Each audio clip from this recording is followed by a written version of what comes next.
By the Ghana Navy in his honor.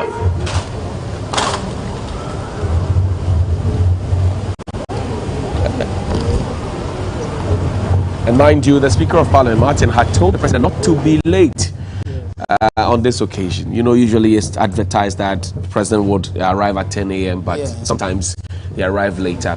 And he's taking the General Salute. Now he's going to get invited to inspect the Guard of Honor. Yeah, but then I think commendations to the President's team. He arrived a few minutes after 10. State of the Nation's Address, Guard of Honor, for now.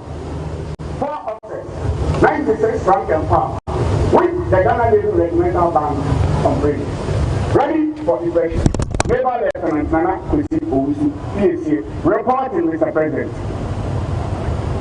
I, Mr. President. Martin, this is really sharp. A lieutenant speaking to the commander-in-chief of the Ghana Armed Forces. He better had gotten it right, because he had no option. The levels of rank very high. Yeah. And at this point, you know that the IGP and the Chief of Defense Staff are the ceremonial aide-de-camps of the President of the Republic. Okay. So that's how it's done.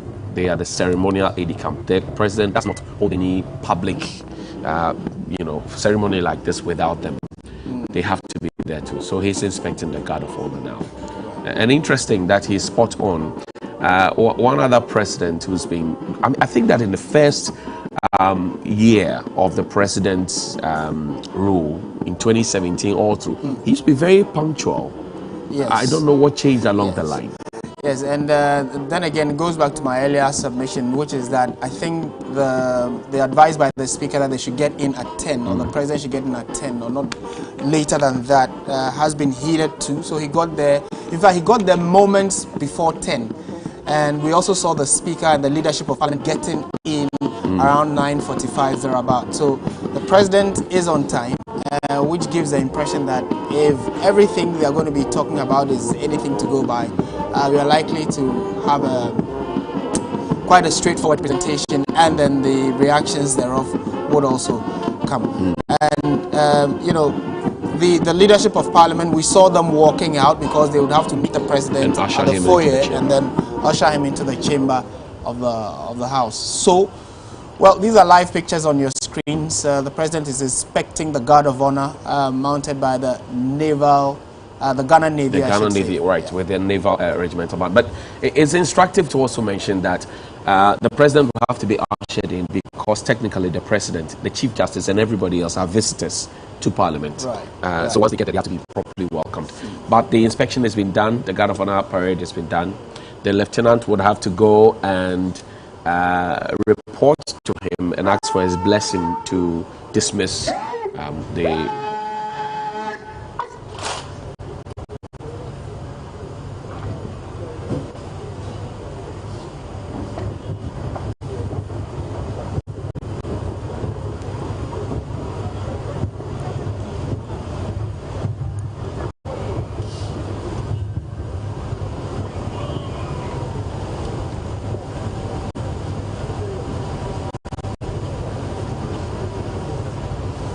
And there he comes. Inspection over. May I have your permission to carry on, Mr. President? I, Mr. President.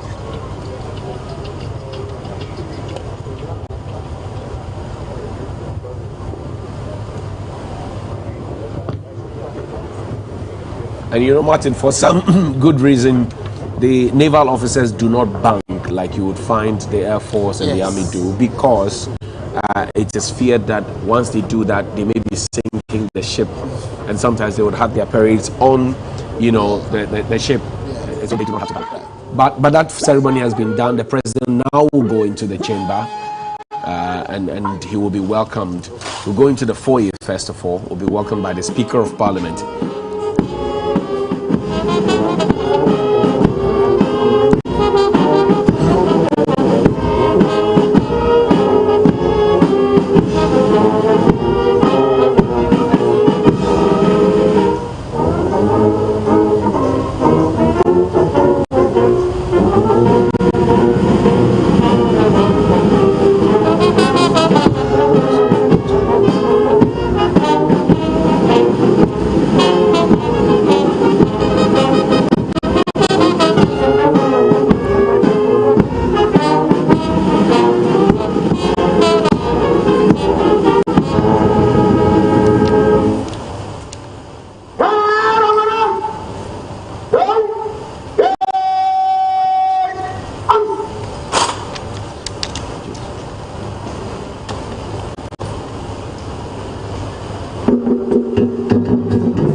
There, the president now walks on the red carpet. When I see this red carpet, I'm reminded of former President Rawlings and his encounter with former Mayor of Accra, Alfred Okuvandapoor. You remember that incident? Yes, and the sacking that ever is remembered. So now he's going to be welcomed by the Speaker of Parliament, by the majority leader, minority leader, the deputies, and the whips.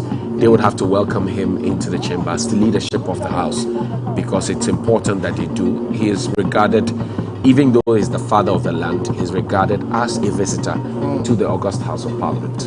And you know, it then raises the question, if the number one man in the country even needs protocol to get into Parliament, then we do not have any reason to justify why the military, during the, to intrude Parliament. That intrusion should be condemned. Well, it has been condemned, but then it never ever should happen again. In our history. And hearty conversations happening there. Vice President Bomi also in your short. Harun Adriso is minority leader. Osechi Mensah is a majority leader there with him. Their ADCs are following them. Of course, their whips are also with them. And is that beautiful Rebecca? No, that's not her. She was outside with as the president likes to call his wife, beautiful Rebecca. Parliament really is packed today, and expectations are high. Issues about the economy, I'm sure, will take center stage, because people would want to know how our CD will be resuscitated with the injection of $2 billion. Yes. And also how we intend to bounce back, how we need to do local production to enhance the capacity of our our economy. But the president will first have to sign the visitors book. But he could, there are two options. He could either do it before or after. It depends on what the arrangement and protocol is. The smile on the president's face, you can tell those are smiles of nostalgia. When he was, in his days when he was in Parliament, as a member for the Ebuakwa area. Right. So I'm sure he's getting that kind of feeling of, oh yeah, these grounds, these hallowed grounds, I have walked here, a few years before, but then now he's coming in a different capacity. And he has said that before. He said that in 2020 in the State of the Nation address. He said that he mentioned some of the debates that he had in the House. He mentioned H.E. John Dramani Mahama and reminisced on the times that they had enjoyed together. But Martin, you also see that the mace is there, which means that the House has been called to order, and all the members of Parliament are standing upright to welcome the leadership of the House, because once the mace is placed there, there's no way you can cross to the other side of the aisle without bowing to Mr. Speaker. It is instructive, and the mace is a symbol of authority of Parliament, a special arm of the Republic. And it then also brings to mind the day the first confusion happened in Parliament, when the chaos broke out. one of the things they quickly had to protect was the mace, because then if it is stolen or it is broken or someone the authority of with Parliament it, absolutely, the authority had been tampered with. So it was one of the things they quickly had to protect. Then they went on to see if they could secure the Speaker's seat. And you see, Martin, there are a lot of people on the floor of Parliament, in the chamber, which is ordinarily not what happens, because if you're not a sworn member of Parliament or an elected member of Parliament, one of the 275, you can't be on the floor of Parliament. But special dispensation is made for days like this, where the Chief Justice and other individuals are in the House. Well, national anthem there.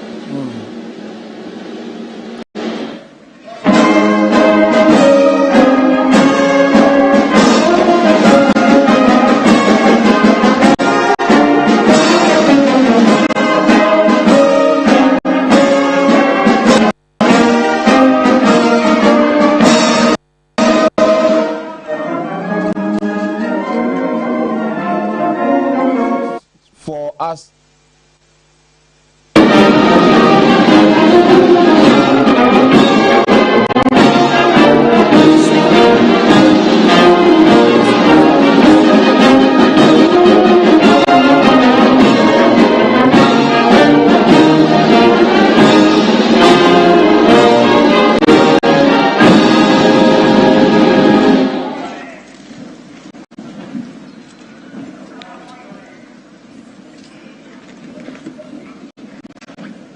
And that's the police regimental band, sharply dressed there. This uniform looks cool.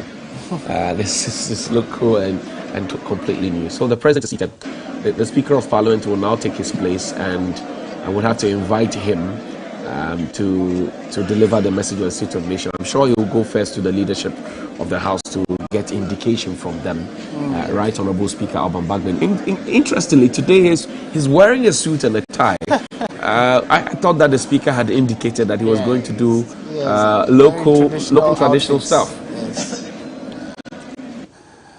And probably we could also talk about the sitting arrangement of the gentleman and lady up there. You know, so the president, who's is central, and then on his right you have the Chief Justice on his right, then the Speaker on his left, and then the Vice President. Yeah. That is why Speaker Bagbin said that he is actually number 3. Number 3 in line. In line, not number 4 as people wanted. That's right. He comes before the Vice President. We should have taken correction of the votes and proceedings and official report. We identified a number of issues, but because of the pressure of time, we are unable to do it today. But we will do it the next sitting, and we'll definitely make sure that we correct the errors that we've identified. For today, I will, on your behalf, say that I'm extremely privileged to have the presence of His Excellency Nana Addo Dankwa Akufo-Addo, President of the Republic of Ghana, and Commander-in-Chief of the Ghana Armed Forces in this chamber. His Excellency, the President, is here in accordance with Article 67 of the Constitution of the Republic of Ghana to deliver a message on the state of the nation to this honorable House. On behalf of leadership and honorable members of this august House, it is my privilege and singular honor to welcome His Excellency the President of the Republic to the House. Honorable members, Before I invite His Excellency the President to deliver the message on the state of the nation, permit me to recognize the presence in this August chamber of the following distinguished personalities. We have Uves, and it's also a privilege for him to be here. The Vice President, in the person of His Excellency Alhaji Mahamudu Bawumia.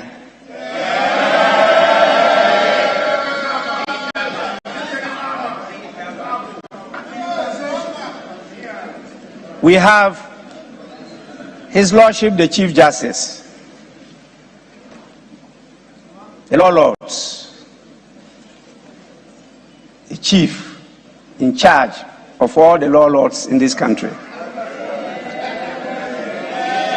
My Lord Chief Justice Kwasi Enim Yebua.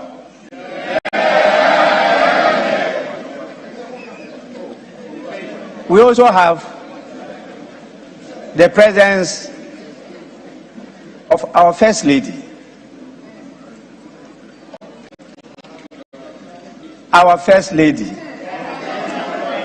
Her Excellency Mrs. Rebecca Akufo-Addo.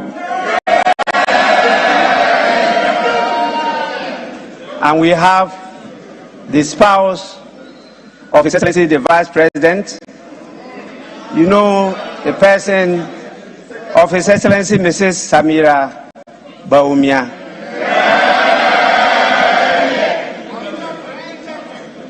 We are privileged to have the chairman of the whole Council of State present here. And you know, the chairman is the person of Nana Otu Sribo II. Let me, before I proceed, announce that we are also privileged to have the presence of my wife.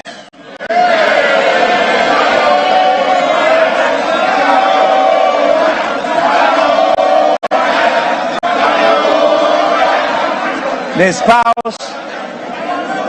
spouse. We are also privileged to have the presence of the former First Lady, a very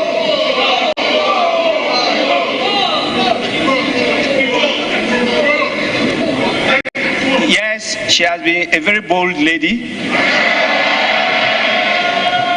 and in fact, I can confirm that she's been one of the catalysts that has really brought the issue of women empowerment, not only in Ghana, but globally. We have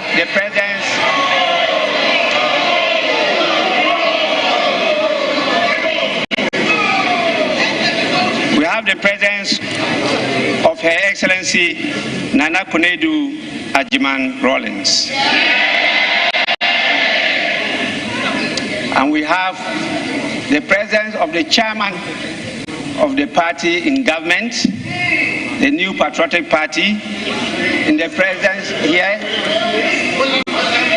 He was, as you know, a former first deputy speaker and also a former second deputy speaker, and that used to be called the Elembele Mugabe. He is in the person of Honorable Freddie Blay.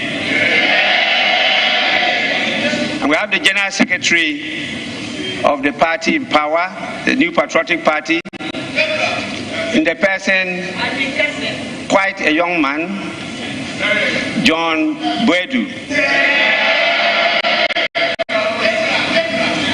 We have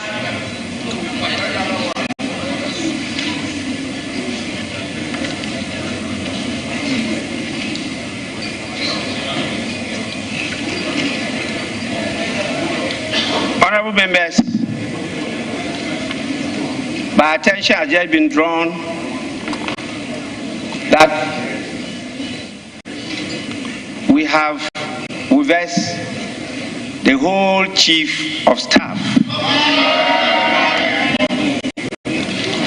She used to be in charge of my wife's in parliament here, and now she's the chief of staff of the whole country, but I still refer to her as my senior wife. She's in the person of Honorable Akusia Frema Opare, and we have the General Secretary of the alternative government in the person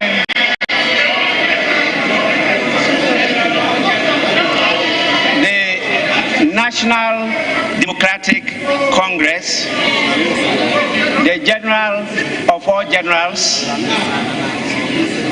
He was a member of this house for 3 good terms and a deputy minister of state. It's in the person of Honorable Johnson Asiedu Inketia.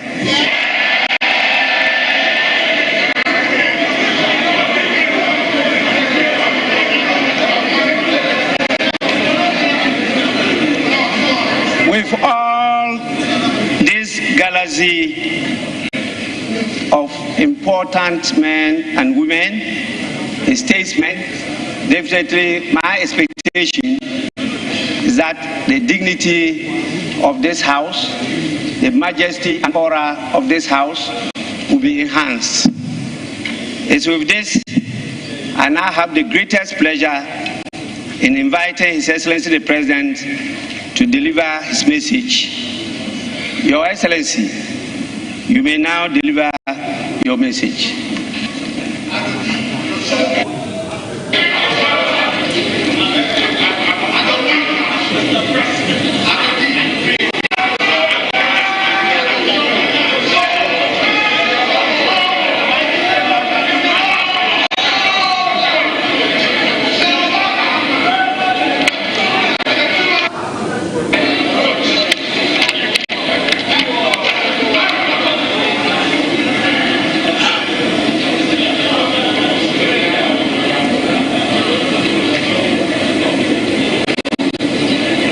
Speaker, it is always an honor and a pleasure to be back here where I was a 3-time member to give a message on the state of the nation as required by the Constitution.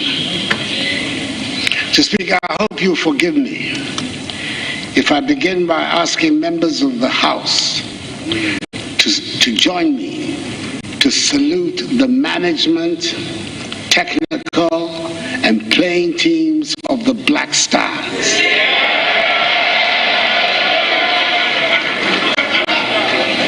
Who against the odds beat the Super Eagles of Nigeria in Abuja yesterday. Their qualification for the World Cup has brought so much joy to Ghanaians, and we're looking forward to an outstanding performance in Qatar. 3 cheers for the Black Stars.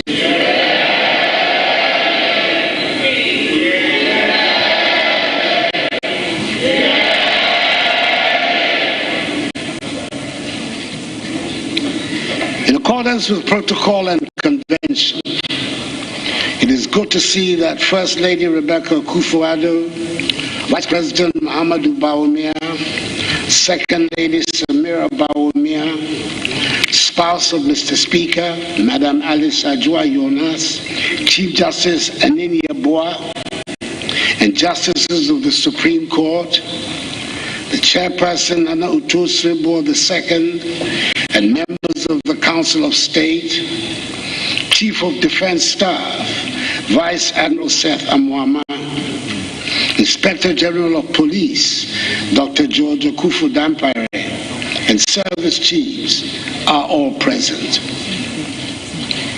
Mr. Speaker, the House is also duly honored by the welcome attendance, virtually, of the former President of the Republic, His Excellency John Agyekum Kufuor, former First Lady, Her Excellency Nana Konadu Agyeman-Rawlings, and the Dean and members of the Diplomatic Corps.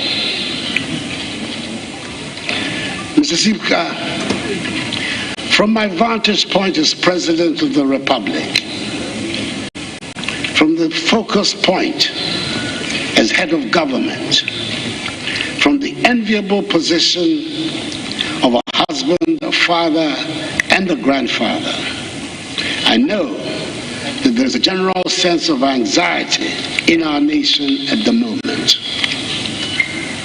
The Ghanaian people are anxious about the economy, the cost of living, income levels, jobs for young people, and even about issues on which we all thought we had achieved a national consensus.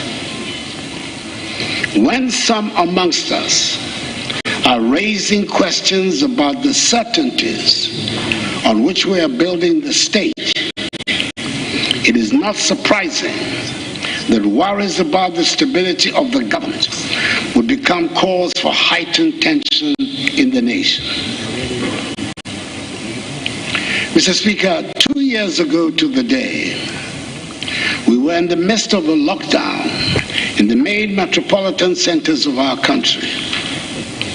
We were truly in the midst of the unknown. It took a while before it even got a name, but a pandemic it was. And the only certainty about it was that nobody knew very much about it. The scientists, the health experts, and the World Health Organization were all united in their view that the virus would cause a lot of devastation. The world before COVID now seems such a long time ago, and the trauma of a world ruled by a pandemic has changed all our perspectives. Back in March 2020, when the first cases of COVID hit our country, we and the rest of the world were in uncharted territory. Fear and sheer terror gripped our land.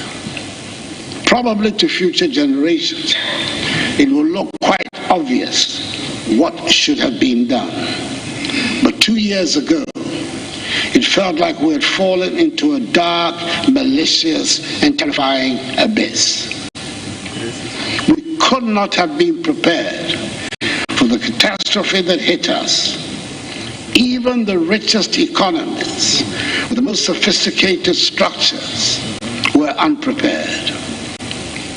Maybe some of us have forgotten what the experts were predicting at the time. Our health and medical infrastructure was woefully inadequate, and we would not be able to cope. There were going to be piles of dead bodies strewn across the streets of Africa. There was a general consensus that we should spend all our energies on resources, on protecting lives. I remember, for example, the discussions about PPEs 2 years ago. Nobody was asking or was interested in how much they cost. Just find them for our health workers, and that was the only consideration. I wonder how many people remember the cost of the first face shields and nose masks that came into our country. I took the decision we would prioritize the savings of lives, and then we would get together to rebuild our economy. Nobody imagined the devastation would be so widespread and last so long. We've had our fair share of COVID deniers and conspiracy theorists, but it is fair to say, Mr. Speaker, that our management of the COVID-19 outbreak has been exemplary and has been so acclaimed by the world. And with the great mercies of the Almighty, we have saved lives. Indeed, the total number of deaths we have sadly recorded, 1,445, represents a minuscule fraction of the total number of deaths on the African continent, 0.6%. I remember a year ago, we were in the midst of the second wave of COVID infections and deaths. There was widespread fear. Again, there was consensus. We should concentrate all attention and resources on protecting lives. By that time, a little more was known about the virus, and the anxiety had shifted to the provision of vaccines. We moved rapidly to secure the provisions of vaccines, first for the frontline officials and workers and those most at risk, and then to the general mass of the population, always relying on the current scientific thinking.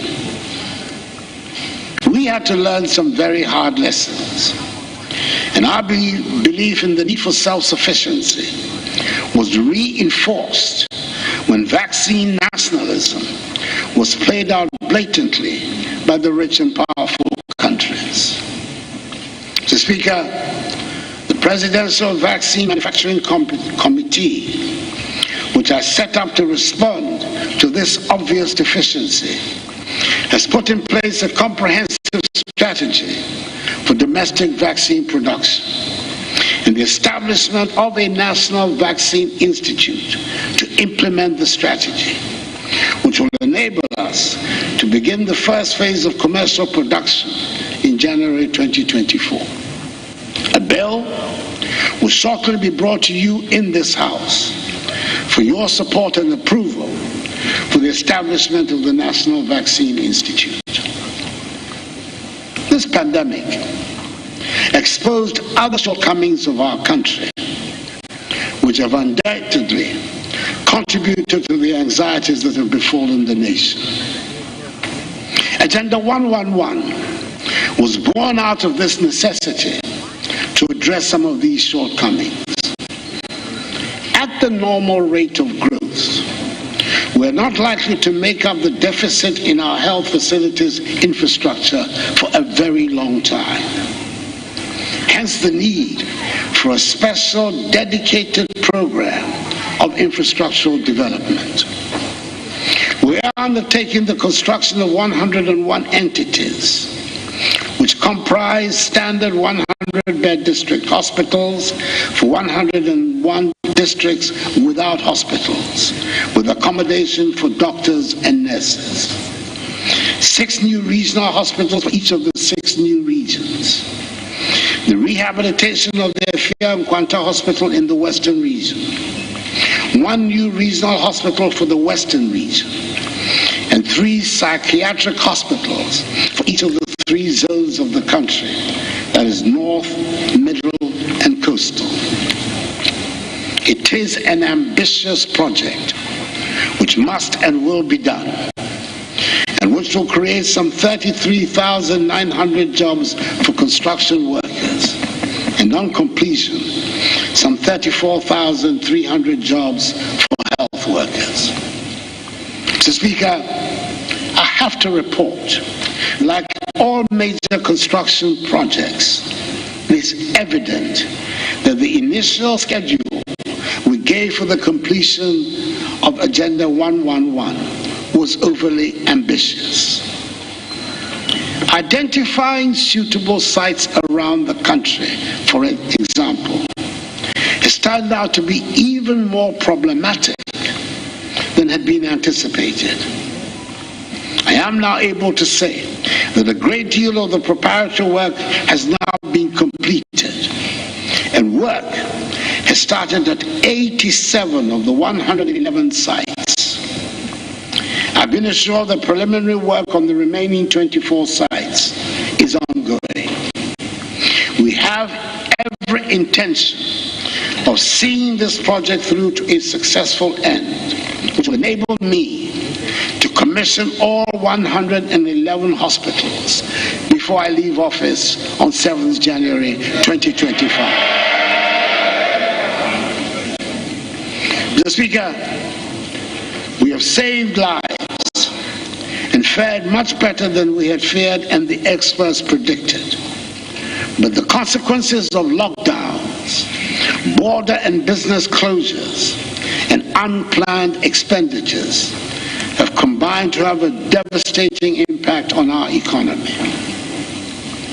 The unplanned expenditures included, but were not limited to, the recruitment on a permanent basis of 58,121 healthcare professionals and the payment of extra incentives to our frontline health workers.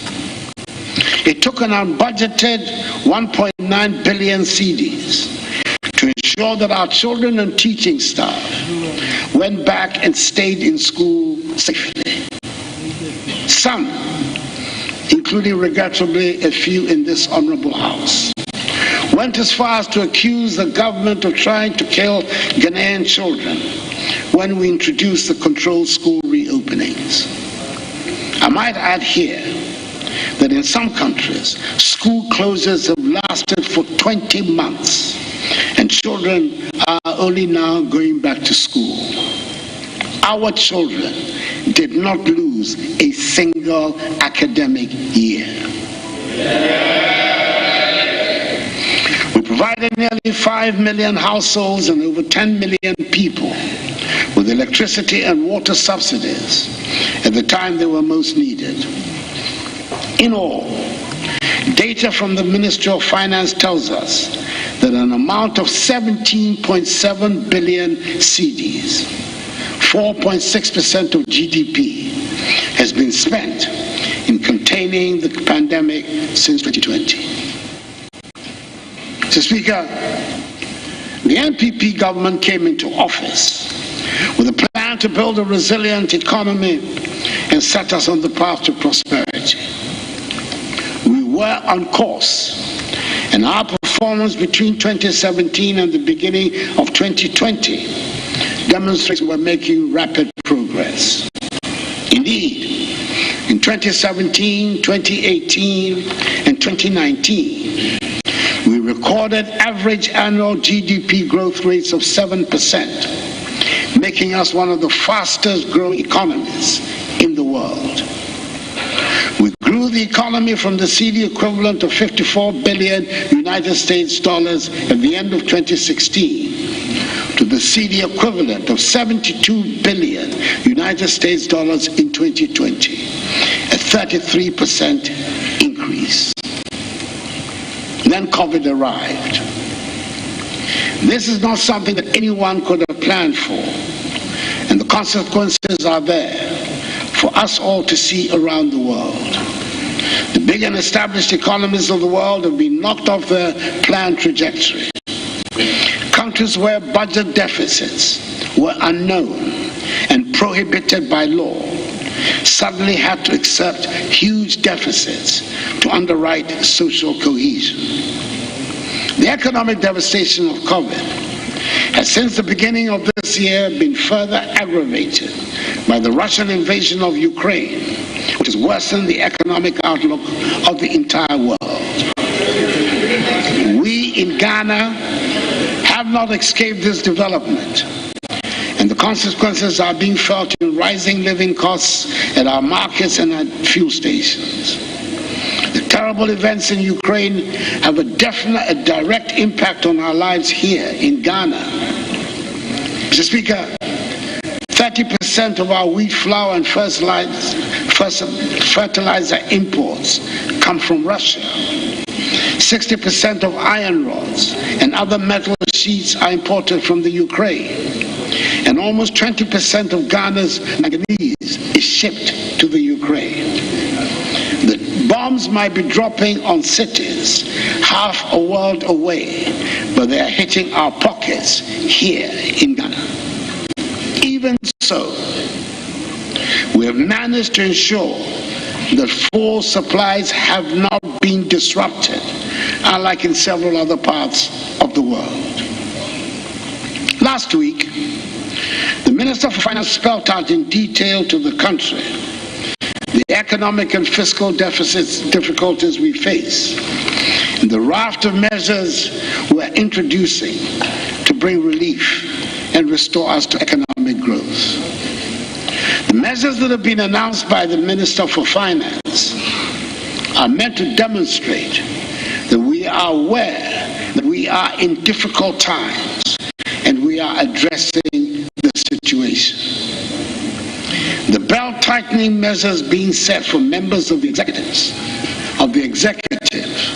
have been elaborated within this context. And I'm hoping that you're going to join us in this undertaking.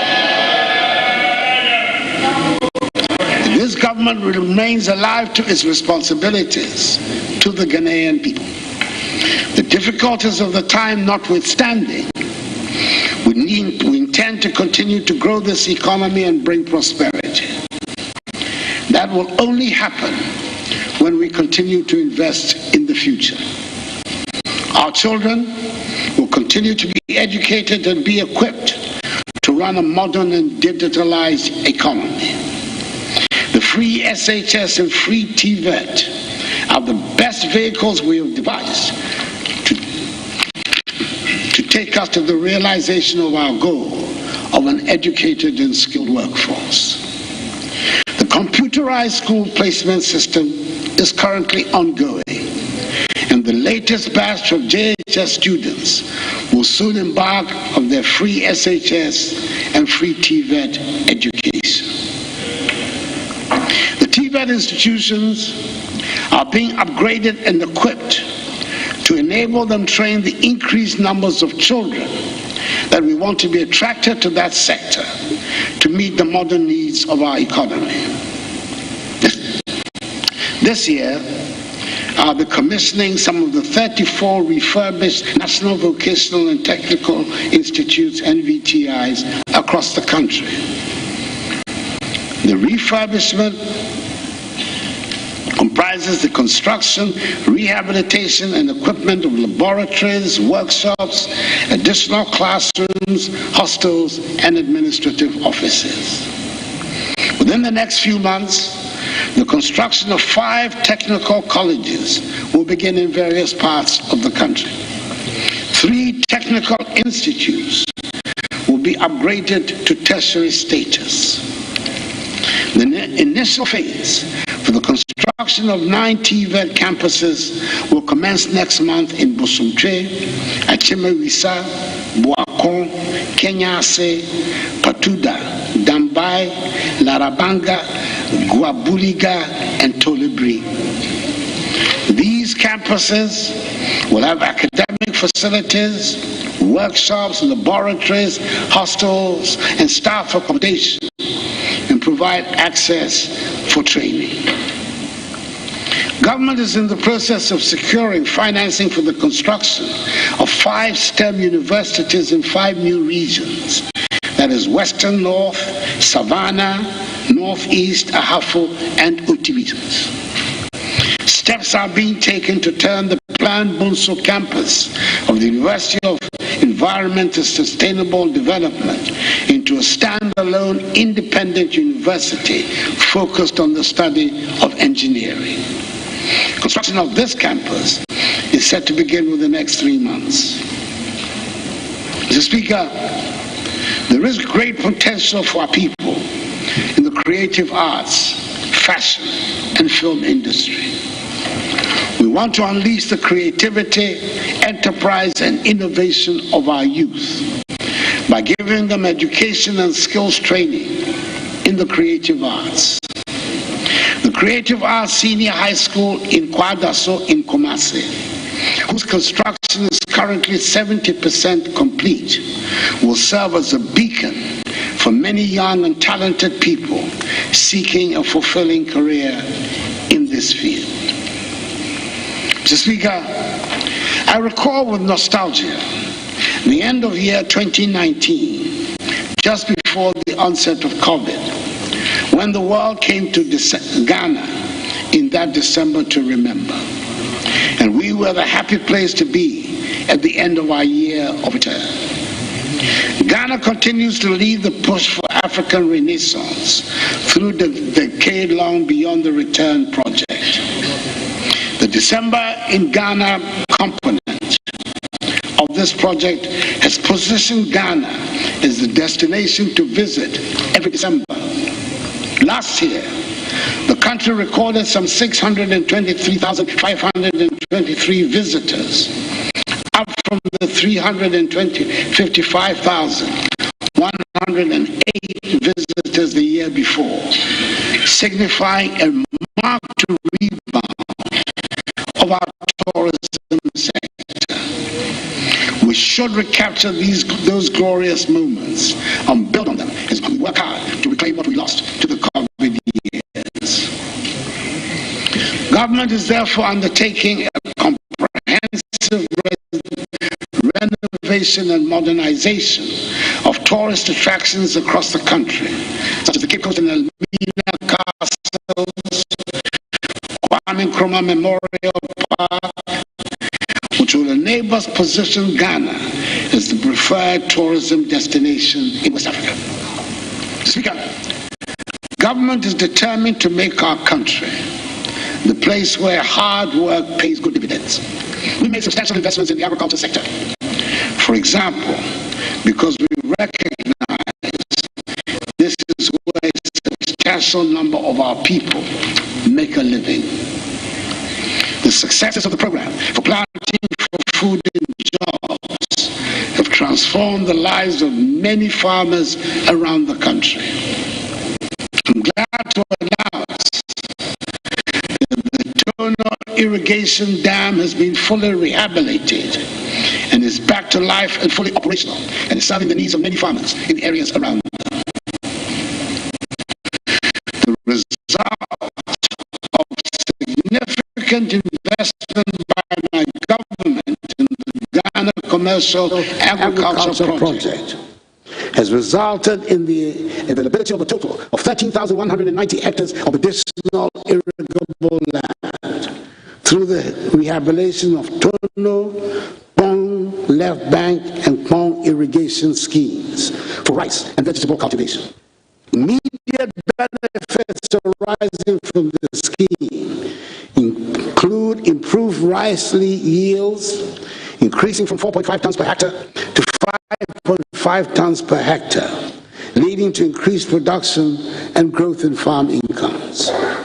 This has benefited some 14,264 smallholder beneficiaries directly, creating some 40,000 jobs along several value chain activities generated from the irrigation schemes. In particular, at the Pong Left Bank Irrigation Project, government through the Ministry of Food and Agriculture has recently engaged 9 large-scale investors in addition to smallholder farmers in the Pong Left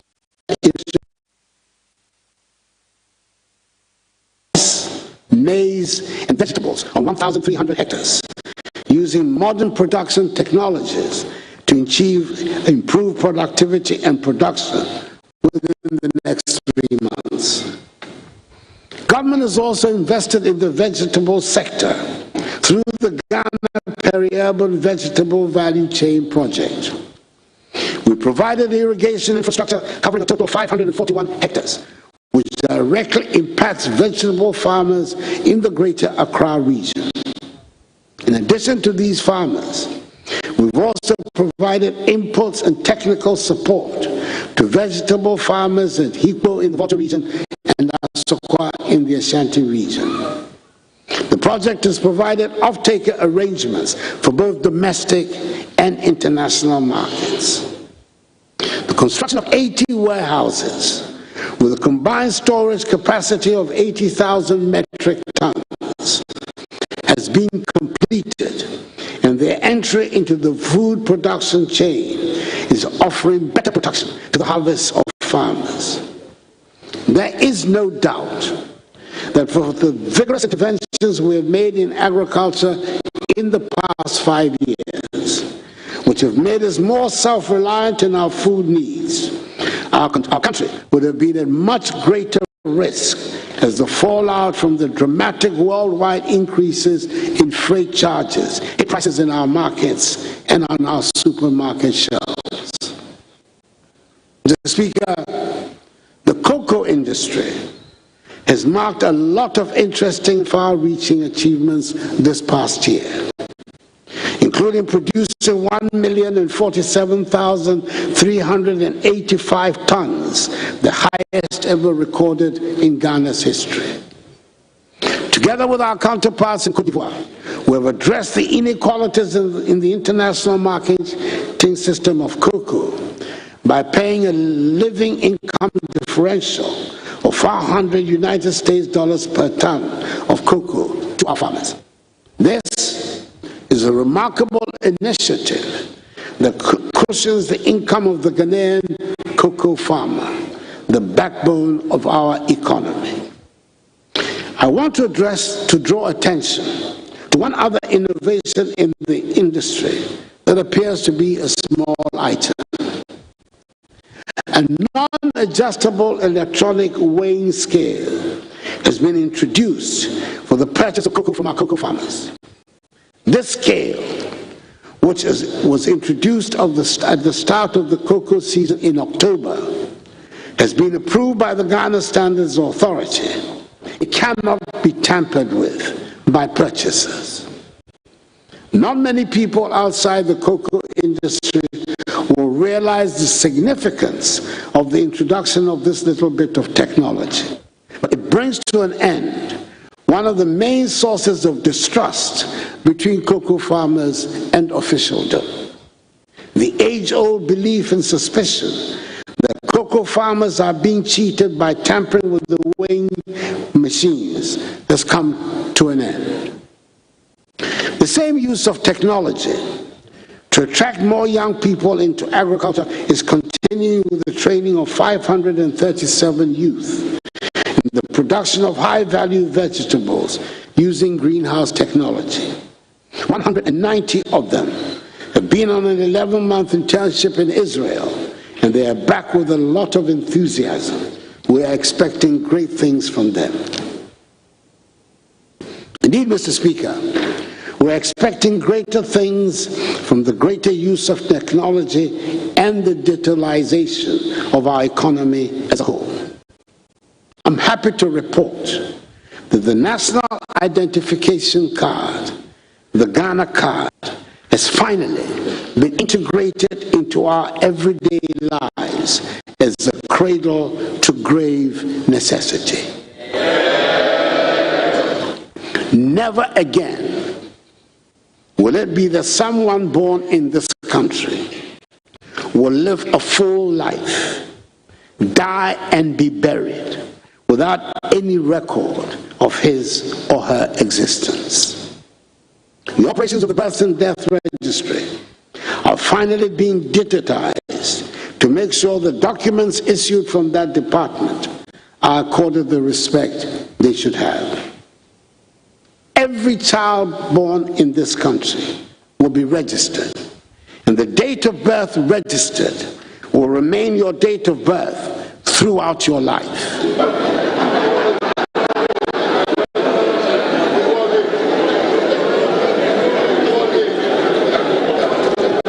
Mr. Speaker, there will be no school age, no football age, no SNIT age, and no official age. When we register for national health insurance, the details of our identification will be the same as the details on a driving license, a passport, and yes, on our tax identification number.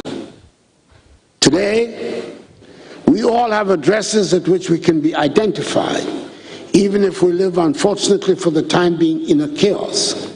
And when we die, that inevitable rite of passage will be recorded to mark the end of our life. Mr. Speaker, It is not enough that the state collects all this information. It is critical that every citizen is able to benefit from the digitization process. The benefits range from being able to give directions to our addresses for deliveries and being able to gain access to government services without having to go to the ministries. The Rural Telephony Project, being undertaken by GIFEC, is working to fill the void created by the telephone operators' inability or unwillingness to extend their services to areas they deem uneconomical to operate. It is important to extend basic telephone, voice, and data connectivity to every part of the country so we leave no one behind. Mr. Speaker, I've spoken on other occasions about the digitization of port operations, or what we now call the paperless port. I'm glad to say that the initial problems have been largely overcome, and we're witnessing the advantages in faster processes at the port and less opportunities for corruption with the reduction of human interface. ICOMS, when it was introduced, provoked a lot of controversy. At the moment, we are seeing the benefits. Indeed, customs revenue prior to the implementation of ICOMS for the period June 19 to May 20 stood at 11.5 billion cedis. Between June 2020, the start of ICOMS, and May 2021, teething challenges, ill-considered propaganda, and the impact of COVID-19 on global trade notwithstanding, customs revenue has increased by 27.6% to 14.36 billion cedis. Indeed, customs revenue for 2021 stood at 16.8 billion cedis, as opposed to 20.3 billion cedis in 2019, when ICOMS had not been implemented. The digitization of hospital records has started through the Lightwave Health Information Management System. We started with the teaching hospitals, and we plan to work in a phased approach to cover every health facility in Ghana. I'm sure this will be a welcome innovation for all. We have learned the very hard way. The first step to prosperity in Africa is for our countries to trade among each other. It is the reason we campaign for and supported and proudly host the Continental Office of the AFCFTA.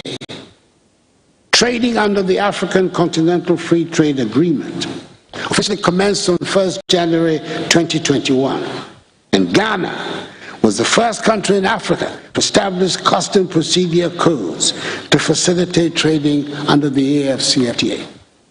We've established a national AFCFTA coordination office to facilitate activities. We have high hopes that the AFCFTA office, which we proudly host, will bring urgency to growing trade amongst the African states.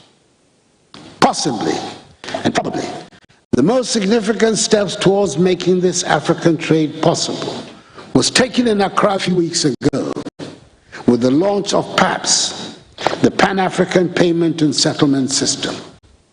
This is a leading-edge technology connecting African banks, payment service providers, and other financial market intermediaries to enable instant and secure payments between African countries.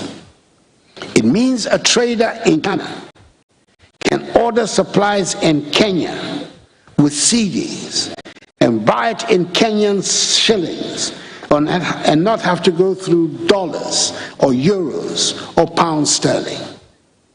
This will simplify the historical complexities and costs of making payments across African borders and provide operational efficiencies to open up vast economic opportunities for all stakeholders.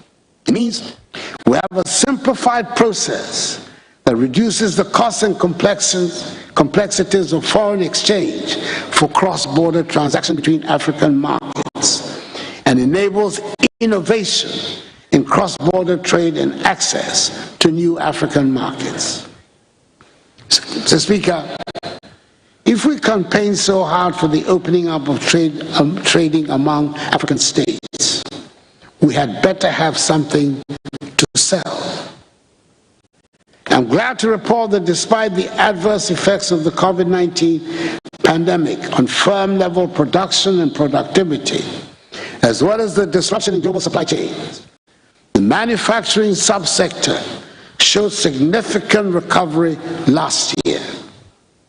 Manufacturing recorded an average growth of 7% in the first half of 2021, compared to 0.7% in the corresponding period in 2020 at the beginning of the pandemic. Our flagship One District, One Factory initiative is being implemented with business promoters being empowered and supported to establish new factories or to transform existing manufacturing enterprises to contribute significantly to job creation across the country. Mr. Speaker, through the 1D1F initiative, the Made in Ghana label is being stamped on a wide range of products proudly manufactured in Ghana. Out of a total of 278 1D1F projects at various stages of implementation in all the 16 regions, 106 factories are currently operational, 148 are under construction, while 24 projects are at mobilization stage. Mr. Speaker, in order to bring the youth on board the 1D1F program, 58 out of the 278 1D1F projects have been developed as enterprises fully owned by youth groups with direct government support. Each of these 1D1F youth companies are owned by between 40 and 50 youth as shareholders. In addition, 5 medium-scale state-of-the-art agro-processing common user facilities have been established with direct support from government and are owned by various groups of farmers whose farming operations have previously been undermined through lack of processing facilities.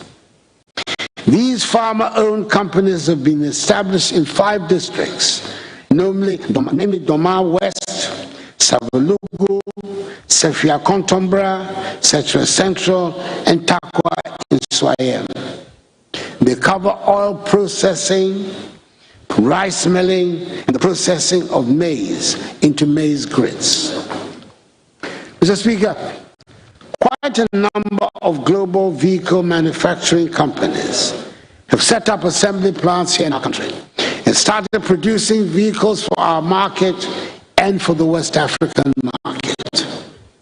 The well-defined Ghana Automotive Development Policy we outlawed in August 2019 has facilitated this welcome development. Since June 2021, Toyota and Suzuki brands of vehicles are being produced here, commencing with the production of Hilux, pickup, and Swift models. Volkswagen and Sinotruk, which commenced commercial operations in 2020, have continued to assemble their brands of vehicles and are enjoying significant local patronage. In addition, a new state-of-the-art assembly plant with capacity to assemble 5,000 new vehicles per annum has been established by Nissan in Tema, which is currently producing Nissan and Peugeot brands of vehicles for the Ghanaian and West African markets. I will have the pleasure to commission this new plant in Tema tomorrow. 3 other vehicle manufacturers, namely Kia, Hyundai, and Renault are also expected to commence commercial production this year.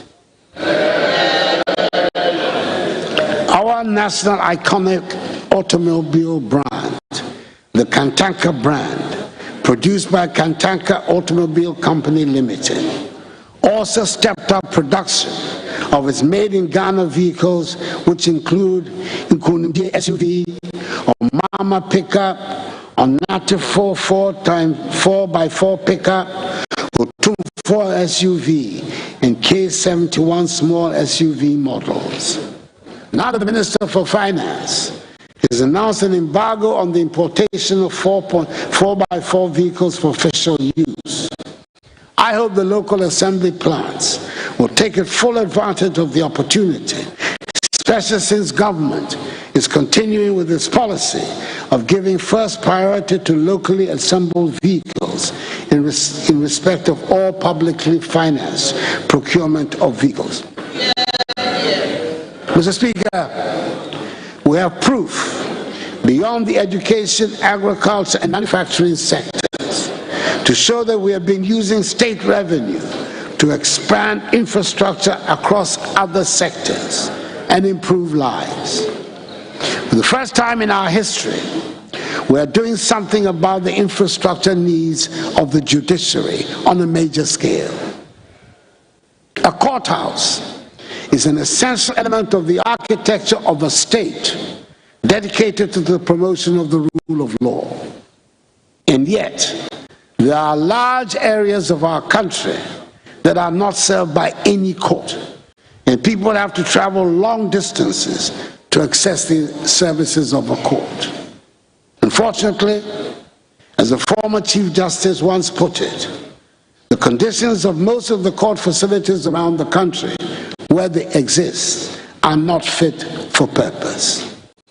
We have thus embarked on a project to provide 100 courthouses and accompanying residences for judges and magistrates around the country. 50 of them are being built and are near completion and should be handed over to the judiciary soon. Mr. Speaker, 121 residential units for the judiciary are also being built across the country.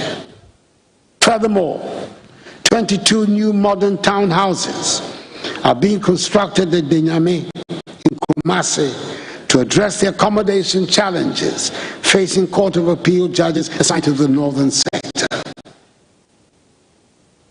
Some of you might remember that work began some 20 years ago on the construction of Law House, a proposed new office accommodation for the Office of Attorney General and Ministry of Justice. A 12-story edifice consisting of 10 floors above ground and 2 stories underground. Work on the project has stopped many years ago. I'm glad to say that not only has the project been resurrected, I'm told it is expected to be completed by the end of this year.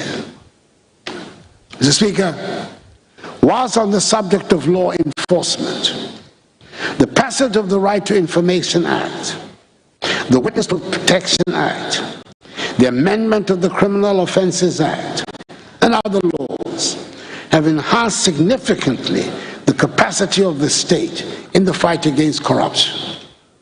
It is also an undeniable fact that budgetary allocations for institutions actively engaged in public sector accountability, that is the Office of the Auditor General, the Judiciary, Parliament, and the Ghana Police Service, have witnessed significant increases since I assumed office in 2017. Furthermore, we now have a new special prosecutor who appears to have all the wherewithal necessary to exercise vigorously the prerogatives of his office. Mr. Speaker, it is in the road sector that we have registered the greatest infrastructure achievement. I know that the word unprecedented is often used with careless abandon in our public discourse, but I use it carefully and purposely. In the 5 years of my government, so far, more roads have been built, improved, and upgraded than that at any equivalent period under any government in the history of Ghana. Some 10,885 kilometers of new roads have been constructed in these 5 years. Let me mention, Mr. Speaker, that yesterday it was my honor and great pleasure to have commissioned the Tamale interchange.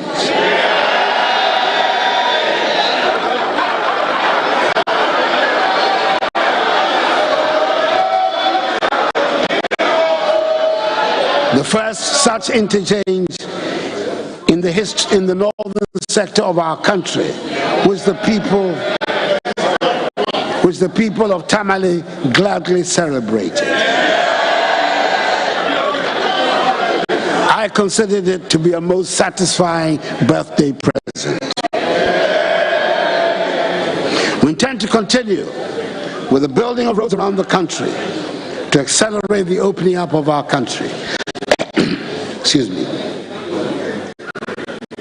Mr. Speaker, we have kept to our promise and kept the lights on in spite of worldwide upheavals in the energy sector and in spite of the huge legacy debts we inherited. We've almost completed the process of restructuring these debts to reduce their crippling effects on our public expenditure. With the introduction of more bulk supply points in areas such as Kasua and Pokuase, power transmission has improved tremendously in the southwestern and northwestern parts of Greater Accra. Power lines are getting upgraded to reduce commercial and technical losses and increase transmission capacity. Under the National Electrification Scheme, a total of 279 communities have been connected to the national grid. This has increased the national electricity access rate from 85.7% in 2020 to 87.3% as of January 2022. 487 more communities are at various stages of connection and completion. We are on course to achieve our ambition of universal access to electricity by the end of my term as the President of this country. The accommodation problems, Mr. Speaker, facing the military have long been matters of national sadness. I'm glad to say that the first stage of the military housing project, dubbed the Barracks Regeneration Project, has started with construction going on at all garrisons across the country. The military academy at Teshi is being modernized, and we're keeping our armed forces retooled and equipped to enable them to live up to their duties. Each of the different branches of the armed forces, the Army, Navy, and Air Force, has received significant financial assistance to upgrade its logistical bases and strengthen its capabilities. And its welfare requirements are being substantially addressed. We're building modernized armed forces with higher numbers of personnel that will be fit to meet the demands of the 21st century. The protection of our borders puts extra burden on the military, especially since there's increased terrorist activity in the region and instability in many of our neighboring countries. 15 forward operating bases, or FOBs as they are called, are being constructed across the country to help in the prevention of cross-border crimes and terrorist activity. Mr. Speaker, I believe we can all testify that our police service is undergoing a great improvement and a change of image before our very eyes. During times of anxiety, we need a responsive police service to boost the confidence of the population, and it is good to see the police rise up to the challenge. Nothing starts people off in a bad mood more than the driving habits and traffic jams that create chaos on our roads and make every road journey a nightmare. Gradually, the police are bringing order to the roads, and we all now know that the law is no respecter of persons or vehicle types. I urge all of us to cooperate with the police to perform their duties to enable all of us go about our lives in peace. I'm happy to state the government has been able to provide much needed modern equipment for the service, and we're constructing 320 housing units at the National Police Training School, which are at an advanced stage of completion. Work is also going on the construction of a huge barracks complex at Kwabinya to replace the one adjacent to the DLA at 37, where the conditions of living are poor. Mr. Speaker, together with the implementation of a number of operational and personal welfare interventions, the morale of police officers has received a considerable boost. And today, public-focused interventions instituted by the Inspector General of Police have resulted in a better police-public relationship. The police service is gradually regaining the trust and confidence of the public under the leadership of its new Inspector General of Police. Mr. Speaker, as I indicated last year would happen, a national dialogue on illegal mining was held under the auspices of the Lands and Natural Resources Ministry in Accra, as well as in two other regional ones in Kumasi and Tamale. If ever the support of all citizens was required to make something work, it is in the battle to end illegal mining and restore our lands and water bodies back to health. We have declared river bodies and forest reserves as red zones for mining. We have suspended the issuance of all prospecting, exploration, and reconnaissance licenses for minerals in forest reserves. Launched Operation Halt 2 to help rid our water bodies and forest reserves of illegal miners. Revamped the community mining scheme as more sustainable and greener safeguards to replace illegal mining. What we need above all is the buy-in of all citizens to recognize that the degradation caused to the lands and water bodies by the illegal mining practices affect each one of us, and which all should take an interest to stop those involved. Let me use this platform to extend again the condolences of the nation to the victims of the Apiache explosion. The response to the disaster by the public and the organs of state was highly commendable. Government responded swiftly in the immediate aftermath of the incident by dispatching a high-powered delegation under the leadership of the Vice President to Apiache. An Apiache Support Fund has been established to spearhead the building of a decent, green, and sustainable community to enable victims of this tragic incident and members of the community get back on their feet and rebuild their lives. As rising out of this incident, government will ensure that the health and safety policies of the mining industries are in accordance with international best practices. Mr. Speaker, the Green Ghana Day last year was a great success, as many people turned out to join in the exercise to plant trees. I urge all of us to continue to take care of what we planted to make sure that the 7 million seeds we planted, i.e. 2 million more than the original target of 5 million, become fully grown trees. And please, join in the Ghana Green Day when it comes along on 10th June, the designated Green Ghana Day for this year, when we seek to plant 20 million trees. That is a fourfold increase over the 2021 target of 5 million. Mr. Speaker, you would recollect that in my message to Parliament last year, I indicated the government is collaborating with the private sector to establish 14 medical waste treatment facilities and commence the construction of 16 integrated recycling and compositing plants across the country to help address once and for all the safe disposal of medical and municipal solid waste. I'm happy to inform the House that these facilities and plants are at various levels of completion and will be completed by the end of this year. Mr. Speaker, as part of government's Water for All program, several water systems have been initiated and at our various stages of completion. The import of the program is to ensure that each region will benefit from at least one water supply project. Phases 1 and 2 of the Upper East Region Water Supply Project have been completed and will be commissioned soon. Contractors are on site working on the water projects in Keita and Sunyani.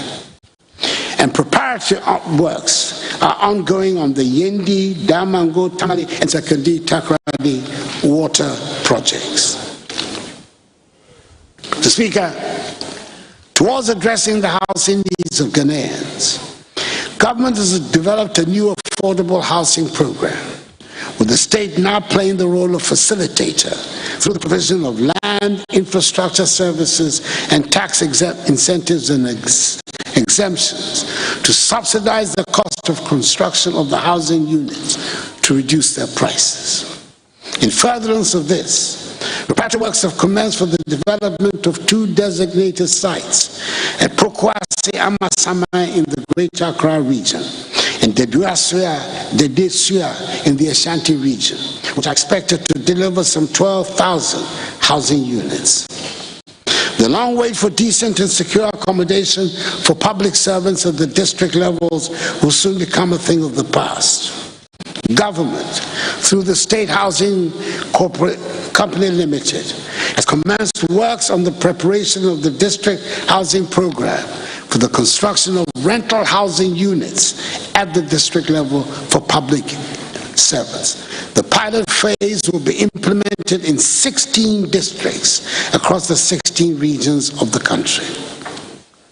That notwithstanding, Mr. Speaker, government continues the completion of the existing affordable housing projects to increase access to secure, safe, adequate and affordable housing units across the country. Tema Development Corporation, TDC, for example, has continued with the construction of the Kmo Affordable Housing Project, which involves the construction of 3,016 housing units. The project is currently 30% complete. Mr. Speaker, work is progressing on the Coastal Protection Program of government, whose aim is to improve the resilience of the country's coastline against tidal wave erosion, whilst protecting lives, livelihood, and properties of the people living across the coast. Accordingly, the Dansomai, Axim, Amalfu, Kuma, Anomabo, and Elmina Phase 3 coastal protection projects are currently at 98%, 100%, 65%, and 80% respectively. Other coastal protection projects are currently ongoing at Cape Coast, 72% complete, Discove, 38% complete, Commander, 85% complete, Abwazi Phase 2, 30%, and Ingo Pram Pram, 44%. In the medium term, government will commence works at Blekusu, Apam, Axim, La, and Teshi, Dansoman, Shaman, Ningo Pram Pram, Temanu Town, Anoga, and Takradi. Mr. Speaker, government's commitment to constructing a modern railway network in our country is gradually bearing fruit. The construction of the 22-kilometer section of the Western Railway line on the new standard gauge from Kujokrom to Manso, which commenced in 2018, is on schedule to be completed before the end of this year. Ahead of its completion, government has secured the needed funding to continue the Western Railway Development Project for an additional 78 kilometers from Manso to Huni Valley. The project will also include the conversion of the dual gauge tracks between Takoradi and Kujokrom from narrow gauge to standard gauge. Mr. Speaker, I'm grateful to this House for considering and approving a commercial contract and a facility agreement of some 439 million euros to finance the development of another section of the Western Line from Iduadin to Obuasi, covering a distance of 51 kilometers. A lot more attention will be paid this year towards securing additional resources to complete the development of the Western Line from Awaso to link with the bauxite deposits at Ninehi, which will facilitate the development of the Ghana Integrated Aluminum Development Corporation GIADEC project. Mr. Speaker, potentially one of the most decisive interventions of the 2022 budget has been the Youth Start program, which has been established to encourage the development of entrepreneurship amongst the youth. Coupled with an even greater systematic support for the private sector, which will be a priority of my second term, it represents a major pathway for the economic growth and transformation of our country and for the solution of unemployment.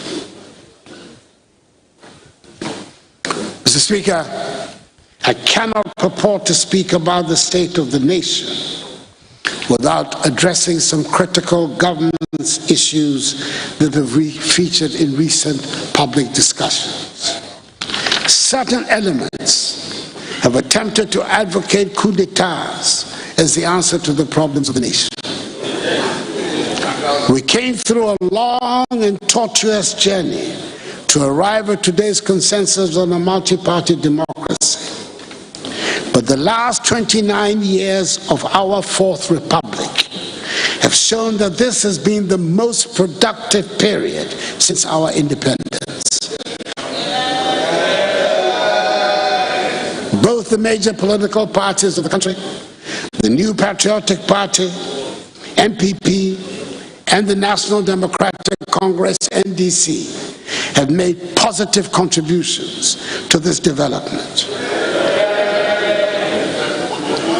There's work to be done on building our institutions, but our democracy is worth fighting for. It is up to us to find a way to accommodate each other and our differences to make things work for the benefit of the Ghanaian people. Mr. Speaker, it might also be well that coup d'etats have re-entered our discourse because of the turmoil in our neighborhood. The West African region is suddenly back in the international news headlines for all the wrong reasons. We're back again as the region of political instability and the place for coups. Long and bitter experience led ECOWAS to its current stance of zero intolerance for military coups. We in Ghana know the cost of instability. It leads to the exodus of our artisans and professionals and the emptying of teachers from our schools.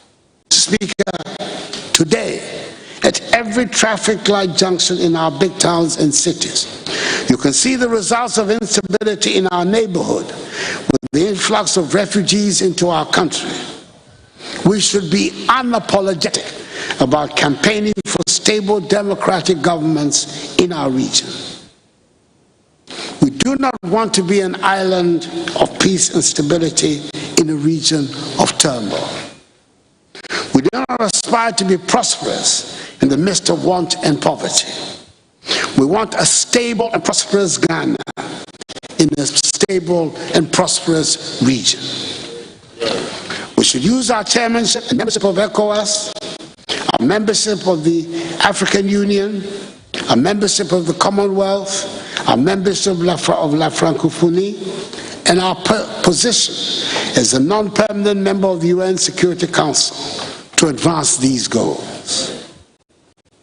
Mr. Speaker, taking into consideration the fact that COVID infection numbers have fallen dramatically, and on the advice of the National COVID Task Force, and announced on Sunday, 27th March, in the 28th update of the Fellow Ghanaians series, the lifting of most of the restrictions that we have had to endure for the past 2 years. As the health experts have advised, I hope we shall continue with some of the measures, like the washing of hands and the enhanced hygiene protocols that have served us so well, even though they are no longer mandatory.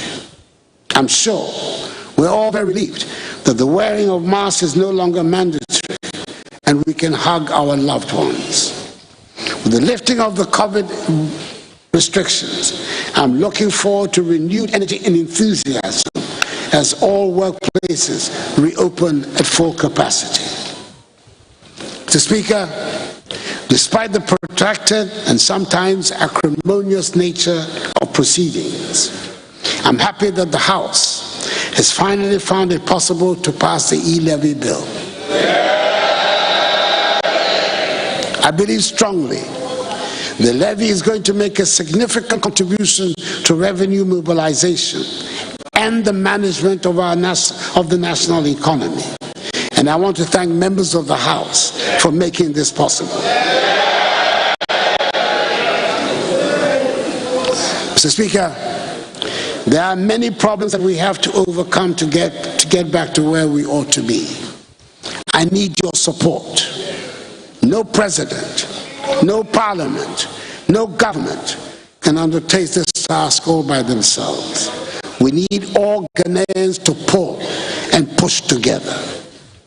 The road to recovery will be long and hard, but we have started on a good footing by accepting that we are in a difficult place and are taking the difficult decisions that will get us out.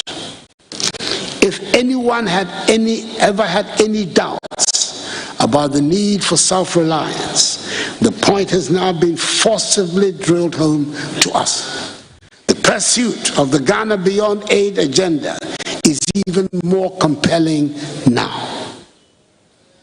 I have no doubts whatever, Mr. Speaker, that we have it in us to build the Ghana of our dreams. I saw the spirit of togetherness and the willingness to help each other when COVID struck. We looked out for each other. I saw the sense of enterprise and innovation of the Ghanaian. I saw our manufacturers quickly adapt their plans to produce sanitizers, and our tailors equally quickly displayed the innovation they had always been known for by turning face masks into fashion items. We have first-class health professionals, and they came into their own during the crisis, and we're providing the infrastructure to enhance the quality of their work.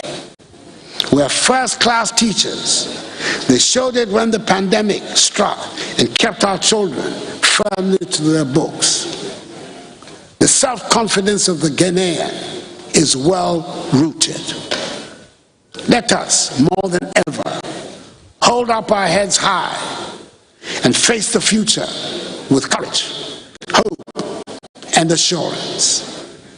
Let us recall our age-old Ghanaian values of hard work, enterprise, solidarity, dignity, and hospitality.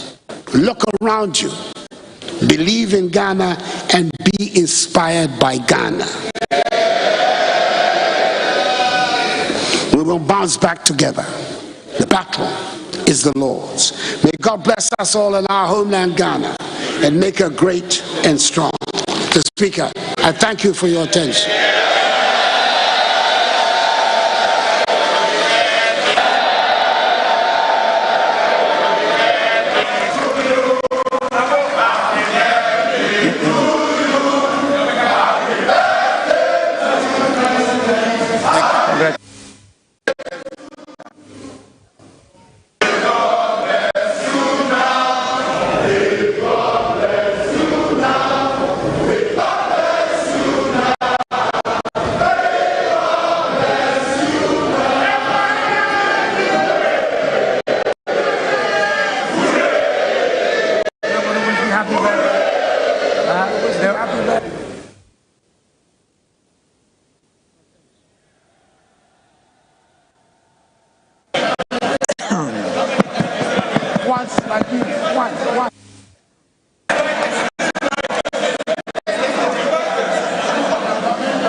members,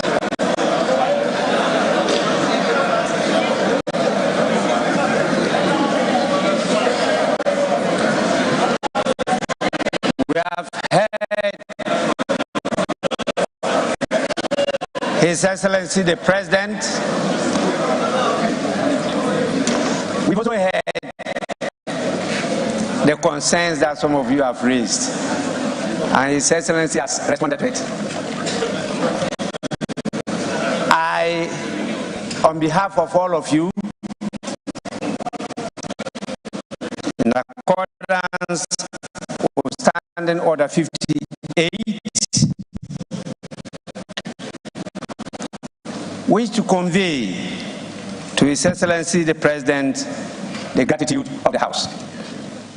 Honorable members, again, in accordance with the practice of this House, a formal communication will be forwarded to His Excellency the President after the House has thoroughly debated this message on the state of the nation. With this, I'm looking at the time of the day. I want to give the opportunity to the leadership of the House to if there's any indication of where we proceed from here. In other words, it is still within their ambit to move or not to move for the adjournment of this House. And I will start by giving the opportunity to the Majority Leader. Majority Leader, I talked about adjournment.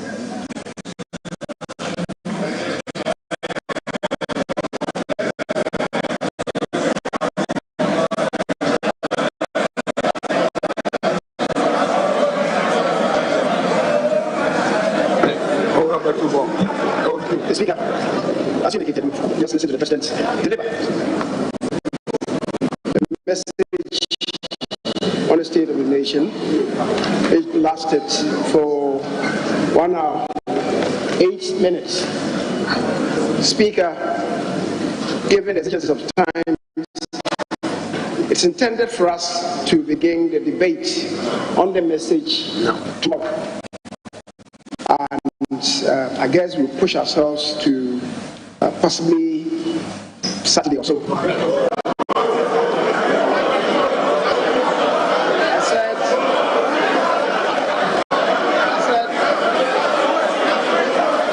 Mr. Speaker,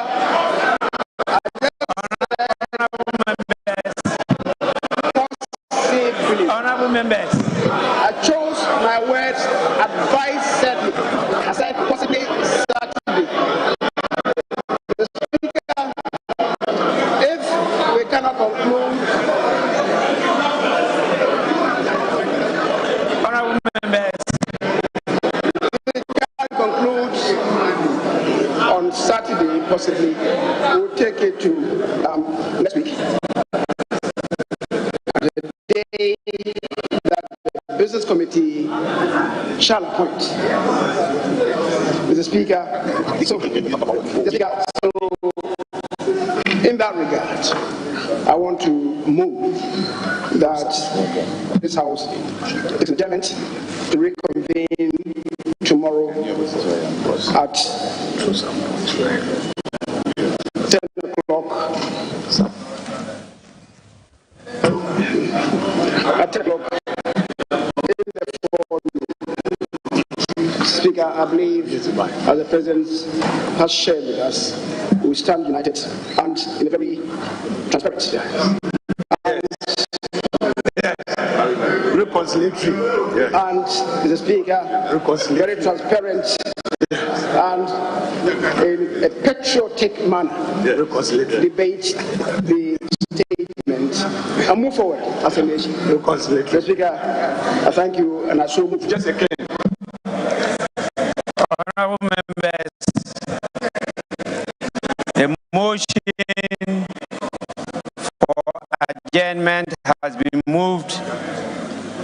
Any seconder?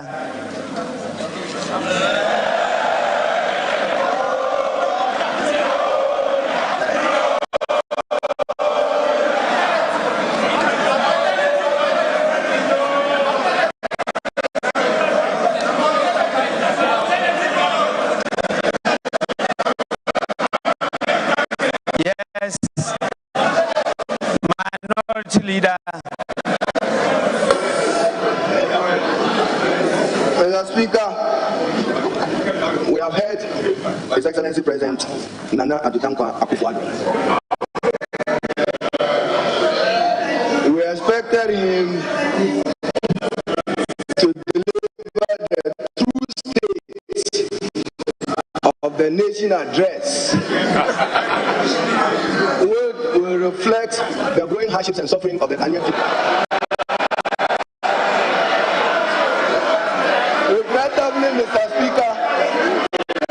Regrettably, Mr. Speaker, he himself today does not have the confidence even to talk about the economy.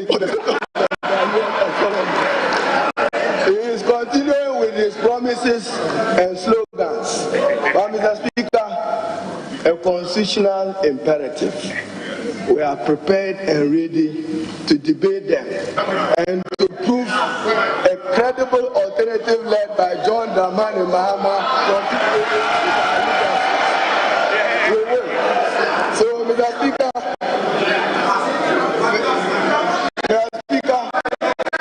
so with the present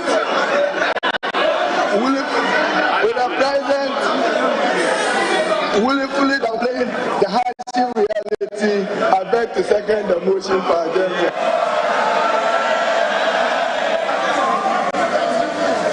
Honorable members.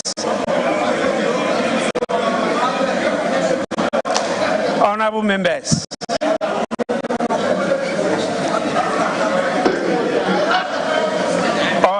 Order. Honorable members, I can only enjoy the nostalgia of being a majority leader and a minority leader.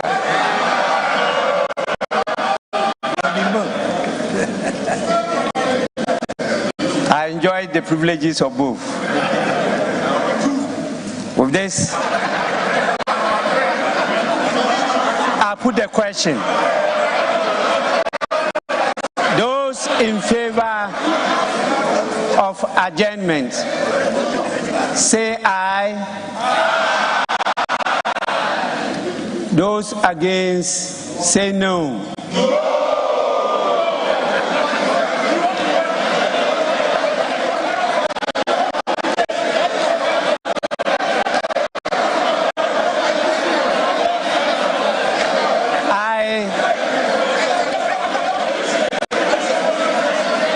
Members, I put the question again. Those in favor of adjournment of sitting to tomorrow, say aye.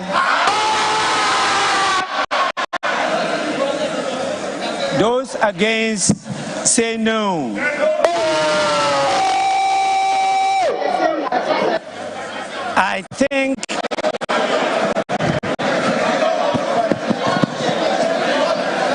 I think the ayes have it.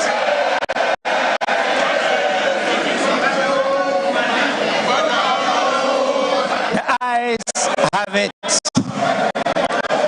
The House is accordingly adjourned till Thursday, 31st March 2022 at 10 o'clock in the forenoon.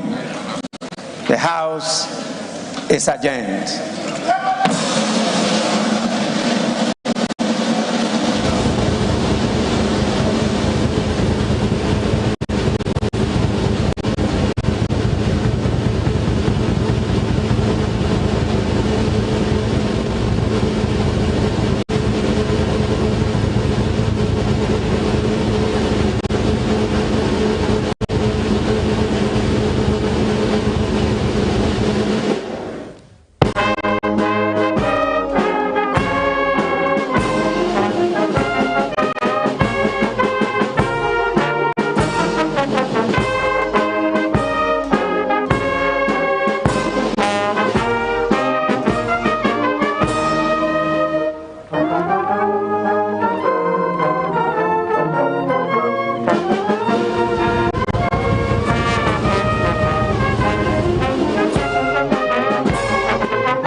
Roland Walker, who is in Parliament, and that's been the message of the State of the Nation address from Parliament. Indeed, Professor Ransford Jampo is our guest in studio. Roland is standing by. When we have a clean feed, we'll connect with him. But Prof, thank you very much for joining us.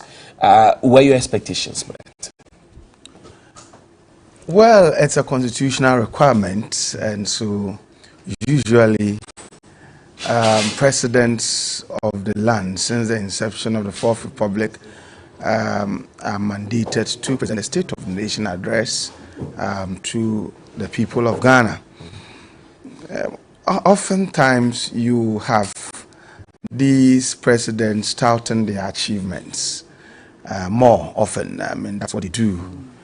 And so I expected the president to tout the achievement of his regime, and if that was my expectations, then they were met. He said so many things that his regime has done, and you can look at it. It's been praising his regime, and he's not the only one who has done that. Previous regimes, their presidents did the same, and that's what they do. But I think that we can not always continue to tickle ourselves and be laughing. We have a classical definition of the concept called good governance. It is explained in terms of the efficient and effective management of scarce resources to translate into tangible developmental outcomes that are reflected in the lives of the people. See, tangible developmental outcomes that are reflected in the lives of the people. That's the definition of good governance. And so we can, the effective, not just management, effective and efficient. So we can look at the words one after the other. Effectiveness means doing something and being able to do it so well. Efficiency essentially is about using essentially little to achieve more. And management of scarce resources such that it translates into developmental outcomes. And when we are talking about developmental outcomes, we're essentially referring to improvement in people's physical quality of life. And you don't see that happening? And before you ask that question, and these developmental outcomes must be tangibly reflected in the lives of the people. It means that it should be the people themselves who are going to bear witnesses to the kinds of things that you claim to have achieved.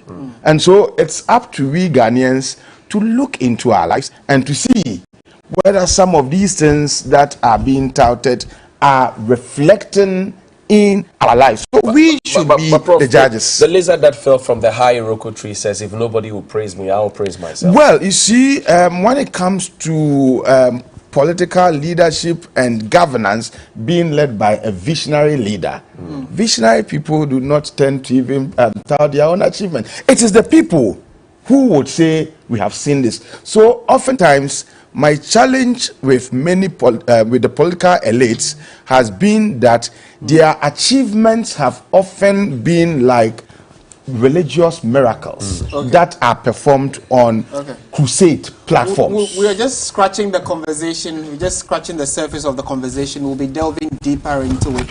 We're going straight to Parliament now. Roland Walker is in the House, and I will be interacting with a number of the members of Parliament following the State of the Nation address that was just delivered by the President. So, Roland, if you can hear us, take it away. There was shortage of natural gas, which is the basic input for fertilizer manufacturing. The Ukraine crisis has accelerated that process. So there's a shortage, global shortage of fertilizers, driving prices 3 times, 4 times what they were. So for the cost of production on the farm will be very great. Secondly, because of the shortage of gas, energy, also a shortage in the world.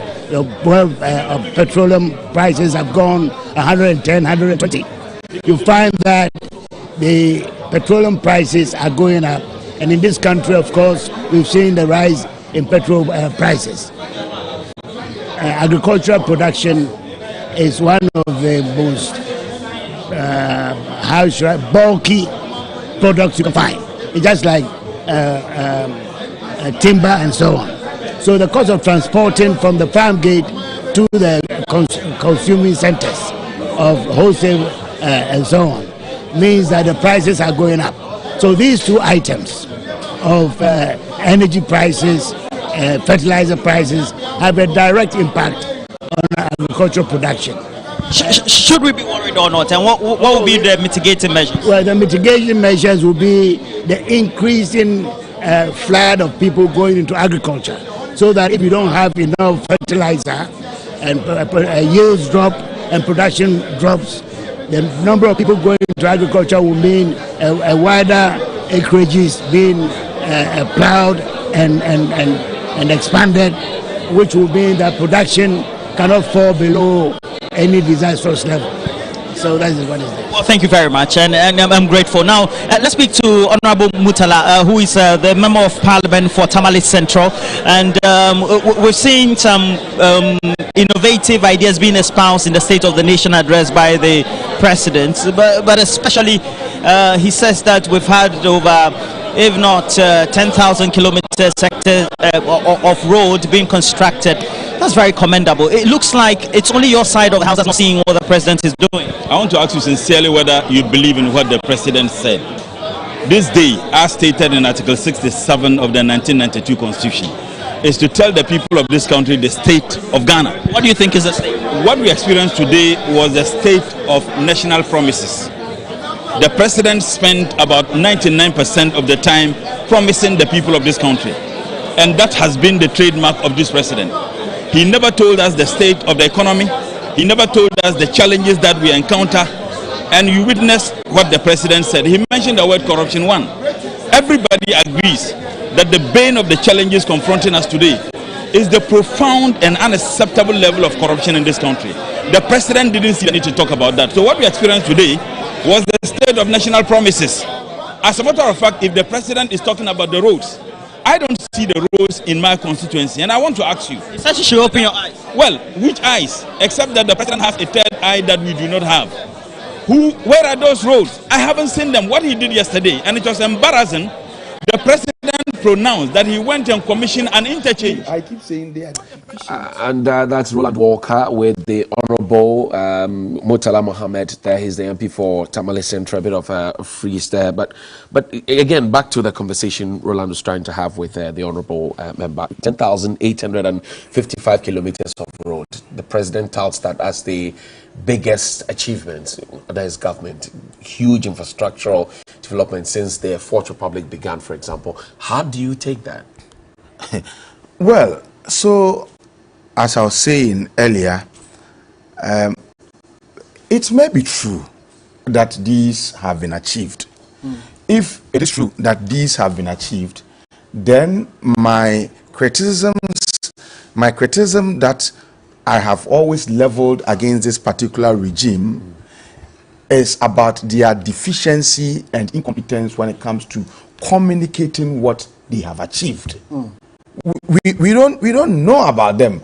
So you always would wait till such events for the president or the vice president, when they mount the platform, to be talking about it. But these achievements should be tangible enough such that the moment you mention them, the people can identify with them.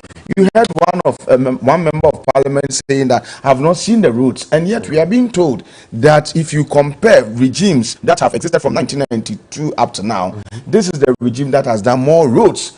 We must, and I think you guys in the media, you must also fact check some of these claims. Right. It may well be that they've been achieved, but it may also be that politicians know that for us, when it comes to us, they can always say anything and get away with the kinds of things that they tell us. And so that's why I refer to some of these achievements as religious miracles that occur on crusade grounds, where people are supposed to be who are supposed to be crippled would receive some healing and at the end of the day, we are unable to verify whether the people truly were cripples. And so some of the achievements that are touted, sometimes it's difficult for you to verify. But the fact still remains that when you really want to look at the ideals of good governance, then these achievements should be tangible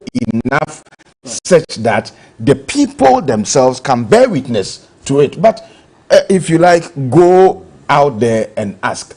They said we have achieved X, Y, Z. Have you seen them? And you see that the people would not be too... Well, yesterday the president was in Tamale to commission the first phase of the Tamale interchange. Yes. I mean, that's evidence. Yes. Right before our very Yeah, eyes. that is not to say that nothing has been achieved. Okay, but I'm saying that we should be able to, I mean, just as you are mentioning this one, you mentioned it, and then you are specifically mentioning it. I think we should have many Ghanaians also being specific and mentioning tangible projects. Right. And that is when we can say that there's been good governance. Otherwise, you see, from 1992 up to now, it's always been a talk on some macroeconomic stability, some certain achievement that may have been made, and then the people say, but it doesn't reflect now. I mean, so it's a bit annoying when you go out there and then you are going through hardships, and then politicians get the opportunity and they paint everything as rosy. I am hungry, and then you are telling me that you are not hungry. I mean, how will you feel? Right. And so I don't know whether you see, at this particular moment in time, see, people are interested in what is being done to drastically cushion all of us from the economic challenges that we are going through. The president didn't talk about the economy, for example. He didn't talk about the exchange rate. He didn't talk about the high cost of living. These are three things that have been trumpeted over and over again. It's the bedrock for the fixed country, many other campaigns that have been run.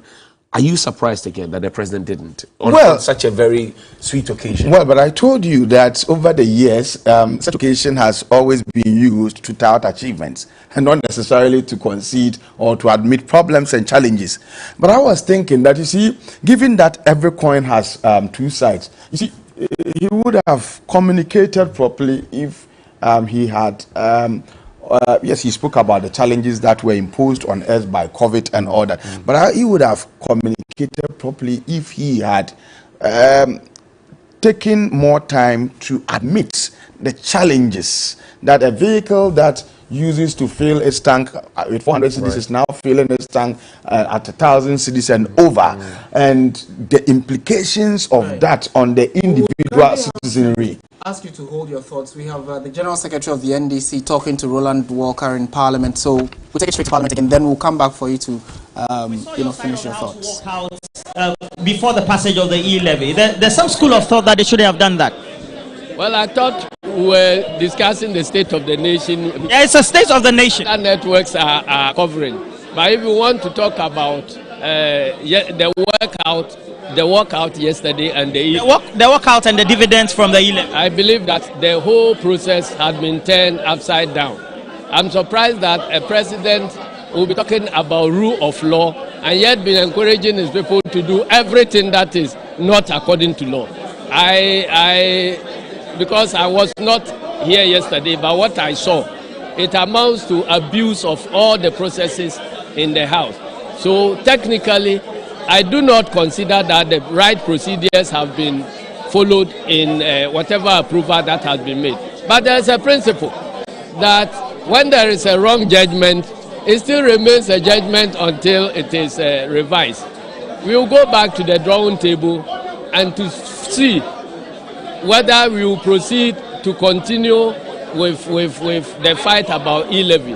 But the important thing is that whatever approval they claim they have made is rather going to expose them more.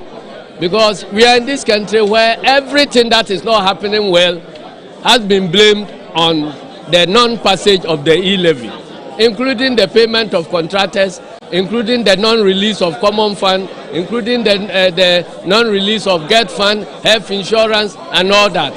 Now you have your e-levy.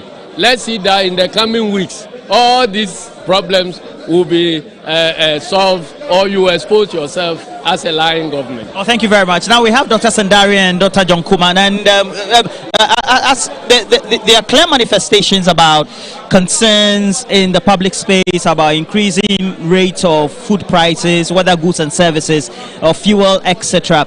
That should have the concern of the president. Of course, he did mention that he's aware of that, but he seemed not to have touched on them considerably as the Ghanaian would want. What do you think? Well, I don't know your measurement of what the president should have said. The president acknowledges the global challenges which he mentioned. The difficult economic situation is not a Ghana issue. It's a global difficult situation that Europe is complaining, America is complaining, Africa is complaining, and Ghana, we are part of it. The good news is that we have a president and economic team that understand the issues. We have measures in place that is helping to address some of these challenges. One of the key challenges that we are facing today is the cost of fuel, which has come about because of the war between Ukraine and Russia. And yet government has come in just last week to talk to stakeholders, take off some of the margins, and now we are beginning to see gradual reduction in the prices. So government acknowledges the difficult economic situation, but we are taking pragmatic steps. And that is what leadership is all about. As we speak, there is hope and confidence in the country. I mean, the fact that Ghana has, in these all doubtful circumstances, made it to the World Cup shows that indeed we are on the right path. Irrespective of the challenges that we are on, we are going to make it as a country. That was by the players. We're talking about ordinary Ghanaians, of course, excited about football because it brings unity, but also reeling from prices of goods and services as a result of whether there are external force implications or internal force implications. So if government, if the players fail to qualify for the World Cup, to be government, but if they qualify, it is the players. Is that what the point you're making? Government has played its role to making sure that the football is well positioned to put Ghana on the world map. All the whole world is going to meet in Qatar, and Ghana will be present. That is good news for the country if you want to talk about state of the nation. The ordinary person is also a football fan, and one of the things he looks up to is to see his black star at the Qatar. And I'm saying that the government has delivered that one. And so we must be happy. We haven't solved all the problems of the country, but we are on good path to deliver the best for this country. A critical aspect of his speech also acknowledged the measures that are being taken to make sure that there's austere, and so even talked about the automobile industry, etc. In addition to that, we're all supposed to make sure that we all tighten our belts.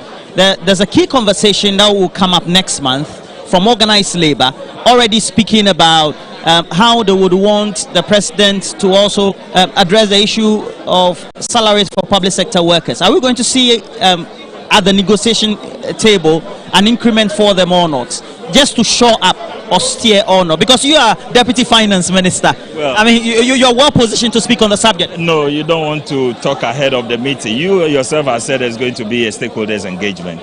So let's wait and listen to what discussions ensue and how we are able to build consensus.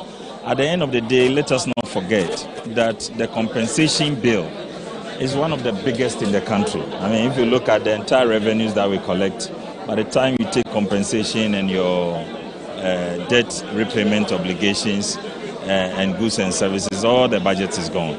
So we must all understand that this is the environment we are operating, and it is not in anybody's interest or objective to deprive workers what they are due. So I think. So if they ask for 15%, what would you say to it?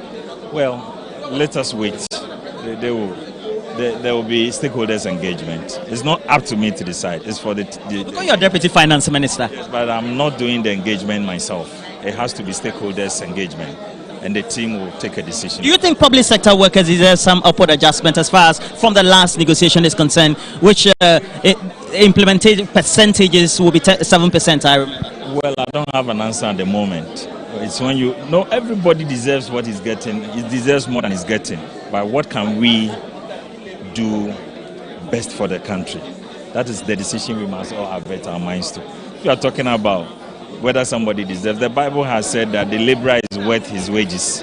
So yes, they deserve it, but can the nation afford it? That is the question we must all come to, so that we can have a compromised position. I like you, Dr. All right, thank you. Dr. Sangari, there's a key aspect about all the projections that have been made to make sure that we're in a position.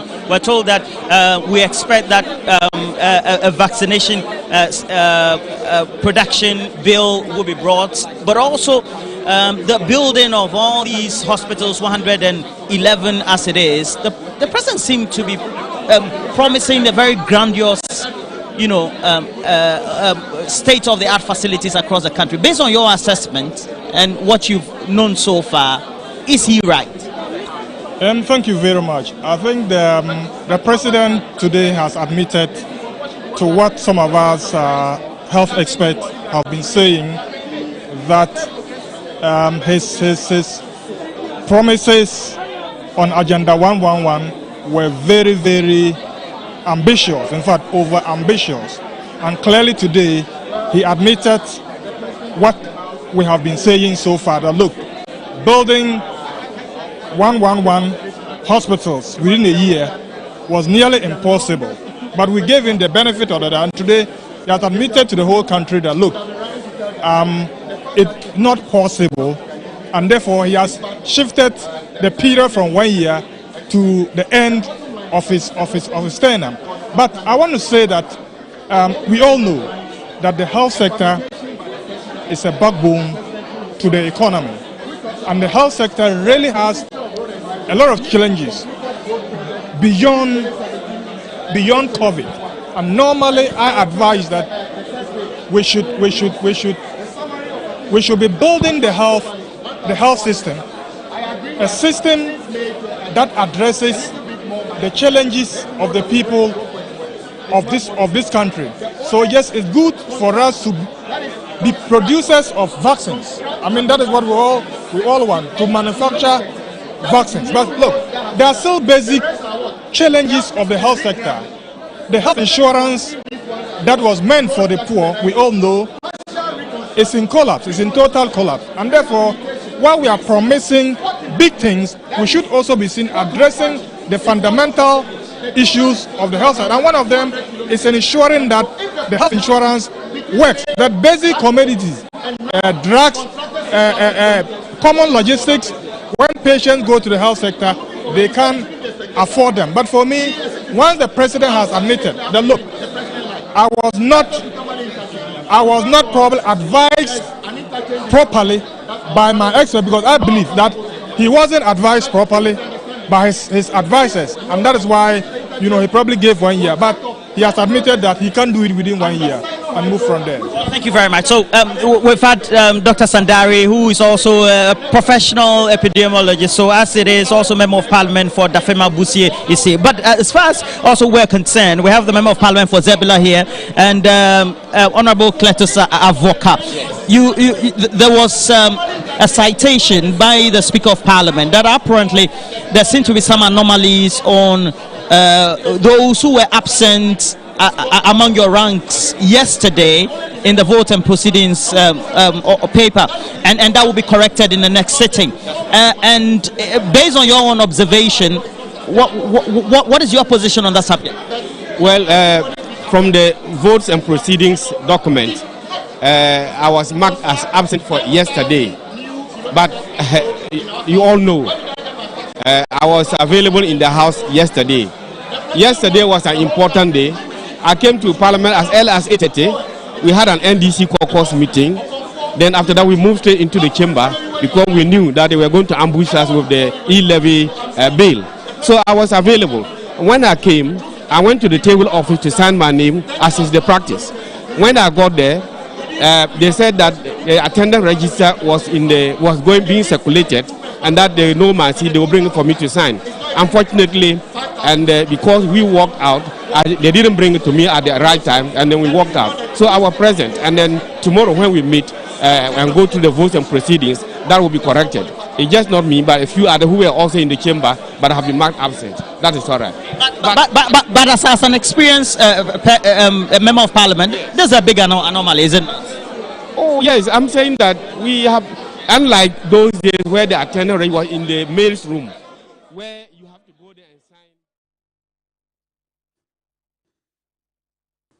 Well, that's Roland Walker there. He is live from Parliament. Komla Kluche also. And fallouts from yesterday's events and at the, what do you call it, the Chamber of Parliament, e-levy and all of that. Prof, interesting points they're raising there. The President admitted that indeed the timelines, the schedule for Agenda 111 was quite ambitious. However, he believes that it will and should be done before he leaves office. This is clear admission. That's honesty, isn't it? Yeah, that was one thing I noted on my paper, that he admitted to that, and it clearly shows that sometimes politicians would make promises, or on the spur of the moment, they would tell people what they want to hear, and then they would hit the snag when it comes to proper implementation of whatever they may have said. And for me, that was one thing that was good. That he admitted and then still went on to make promise. And I was expecting that we would have had some of these admissions, okay, just conceding that this is like this, we have failed here, we've not done so well here, but these are the kinds of things that we want to do to mitigate our own challenges and failures. And so I was making the point earlier that times are hard, and for me, many of the things that he said are not truly of importance to Ghanaians. Okay, what is currently of importance to Ghanaians is the economy and the challenges that it is imposing on the people of Ghana. So as we sit here, yesterday I went to buy sachet water. It says 6 cedis, and now we are being told that next week is going to 8 cedis. And who is concerned about it? And this is water, a basic necessity. Okay, now the usual wache seller, every Saturday after playing football, I would go to this wache joint at Medina Duku Memorial Hospital Clinic there about this wache seller.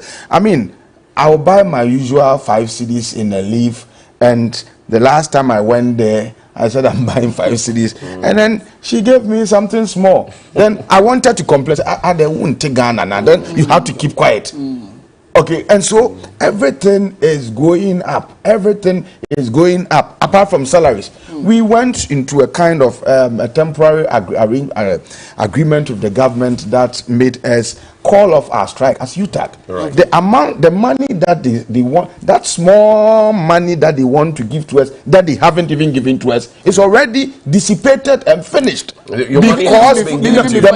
The money has not been given. But if you look at the way things are running, it's meaninless. Were you surprised that the president didn't mention that? He spoke about the educational sector, infrastructure. Well, I was surprised, and it appears that maybe the president, he is towing a general line of many leaders. Clearly, leaders in Ghana have not shown much interest in teachers and the quality of life that teachers will have to lead, and then the conditions of service. The president boldly announced the construction of houses for judges and for soldiers. Right. Why not construction of houses for teachers? Why is he not talking about construction of houses for lecturers as also a way of improving their conditions of service? So clearly, maybe once he said it, that nobody teaches and become successful or prosperous, but some of us will teach and will become prosperous, will force for the right thing to be done for teachers. And so we have just temporarily called off, and we are teaching, but there's been some promises that have been made to us come next year, and we'll ensure that those promises materialize, because the point is, we cannot continue to produce nation builders who teaches lawyers and judges. Who are those who train the soldiers? You are constructing housing projects for them, and you are not talking about teachers. So you're placing on record that your monies that were agreed, and for which reason you called off the strike, has not been given to you? Well, to be fair, the agreement that was signed was simply saying that it was supposed to be taking effect from March, and then barring all administrative hitches. Okay, and sometimes some of these things delay. So I'm not saying they are saying they will give it to us, okay, but we are hoping that next month and then we'll see something. But the point is that small pittance that we agreed upon, that small pittance that our people were not even happy about and wanted to sustain the strike, has eroded already. If you look at the way, even before it lands, if you look at the way things are going, and it is important that we make this point more forcefully, because we are buying. Come to make that force, but the man who keeps our public purse is speaking. Yeah, stabilize any society, but there's nothing that we can't overcome if we work together as a people, and that's where we are. And I think yesterday registered a moment in our history where things came together, and we shall move forward. The minority has given indication that they will file an injunction against the passage of the e-levy. What's your reaction? Nothing. I mean, that's democracy. Somebody has an issue, they go to court, you resolve it, you move on. I don't think there's anything dramatic about that. We believe there was a quorum in the House. You're walking out does not mean that there's no quorum. You could have gone for lunch and come back. Who knows? So we are really pleased that things went well. And I think the nation is settled. There's a certain spirit of calmness and And it will be implemented. End of March now. Sir, when will it be implemented? It's a very key question. When would we start the implementation of the e-levy? Yeah, it's a key question. We had some meetings of the Controller General and the NGRA, and they have indicated to us that right at the beginning of May, they should be able to get the systems all together. But there's also a key question about which transactions will accrue or will attract the e-levy. Which specific transactions? Follow your town hall meetings. What are some of the conclusions? I've seen the bill. We've seen the approval as well. Do they still hold? Those are the same things that I think the only thing that we modified was the issue of bank transfers, to say that because we all understand that we need these resources and there's going to be burden sharing, if we see a significant shift, then we'll take action on that. But we basically, in the bill, said that there will be a threshold. So before the end of the week, I'll announce that the threshold is 0, which means that, there will be no cost. But we'll watch it. And if there is a sense of people shifting to avoid, because this is not a time to avoid, it's a time to acknowledge that we all have to be part of it. Then we go on. But we sir, that'll be it. Sir. We wish you all the best. Our bonds rallied yesterday.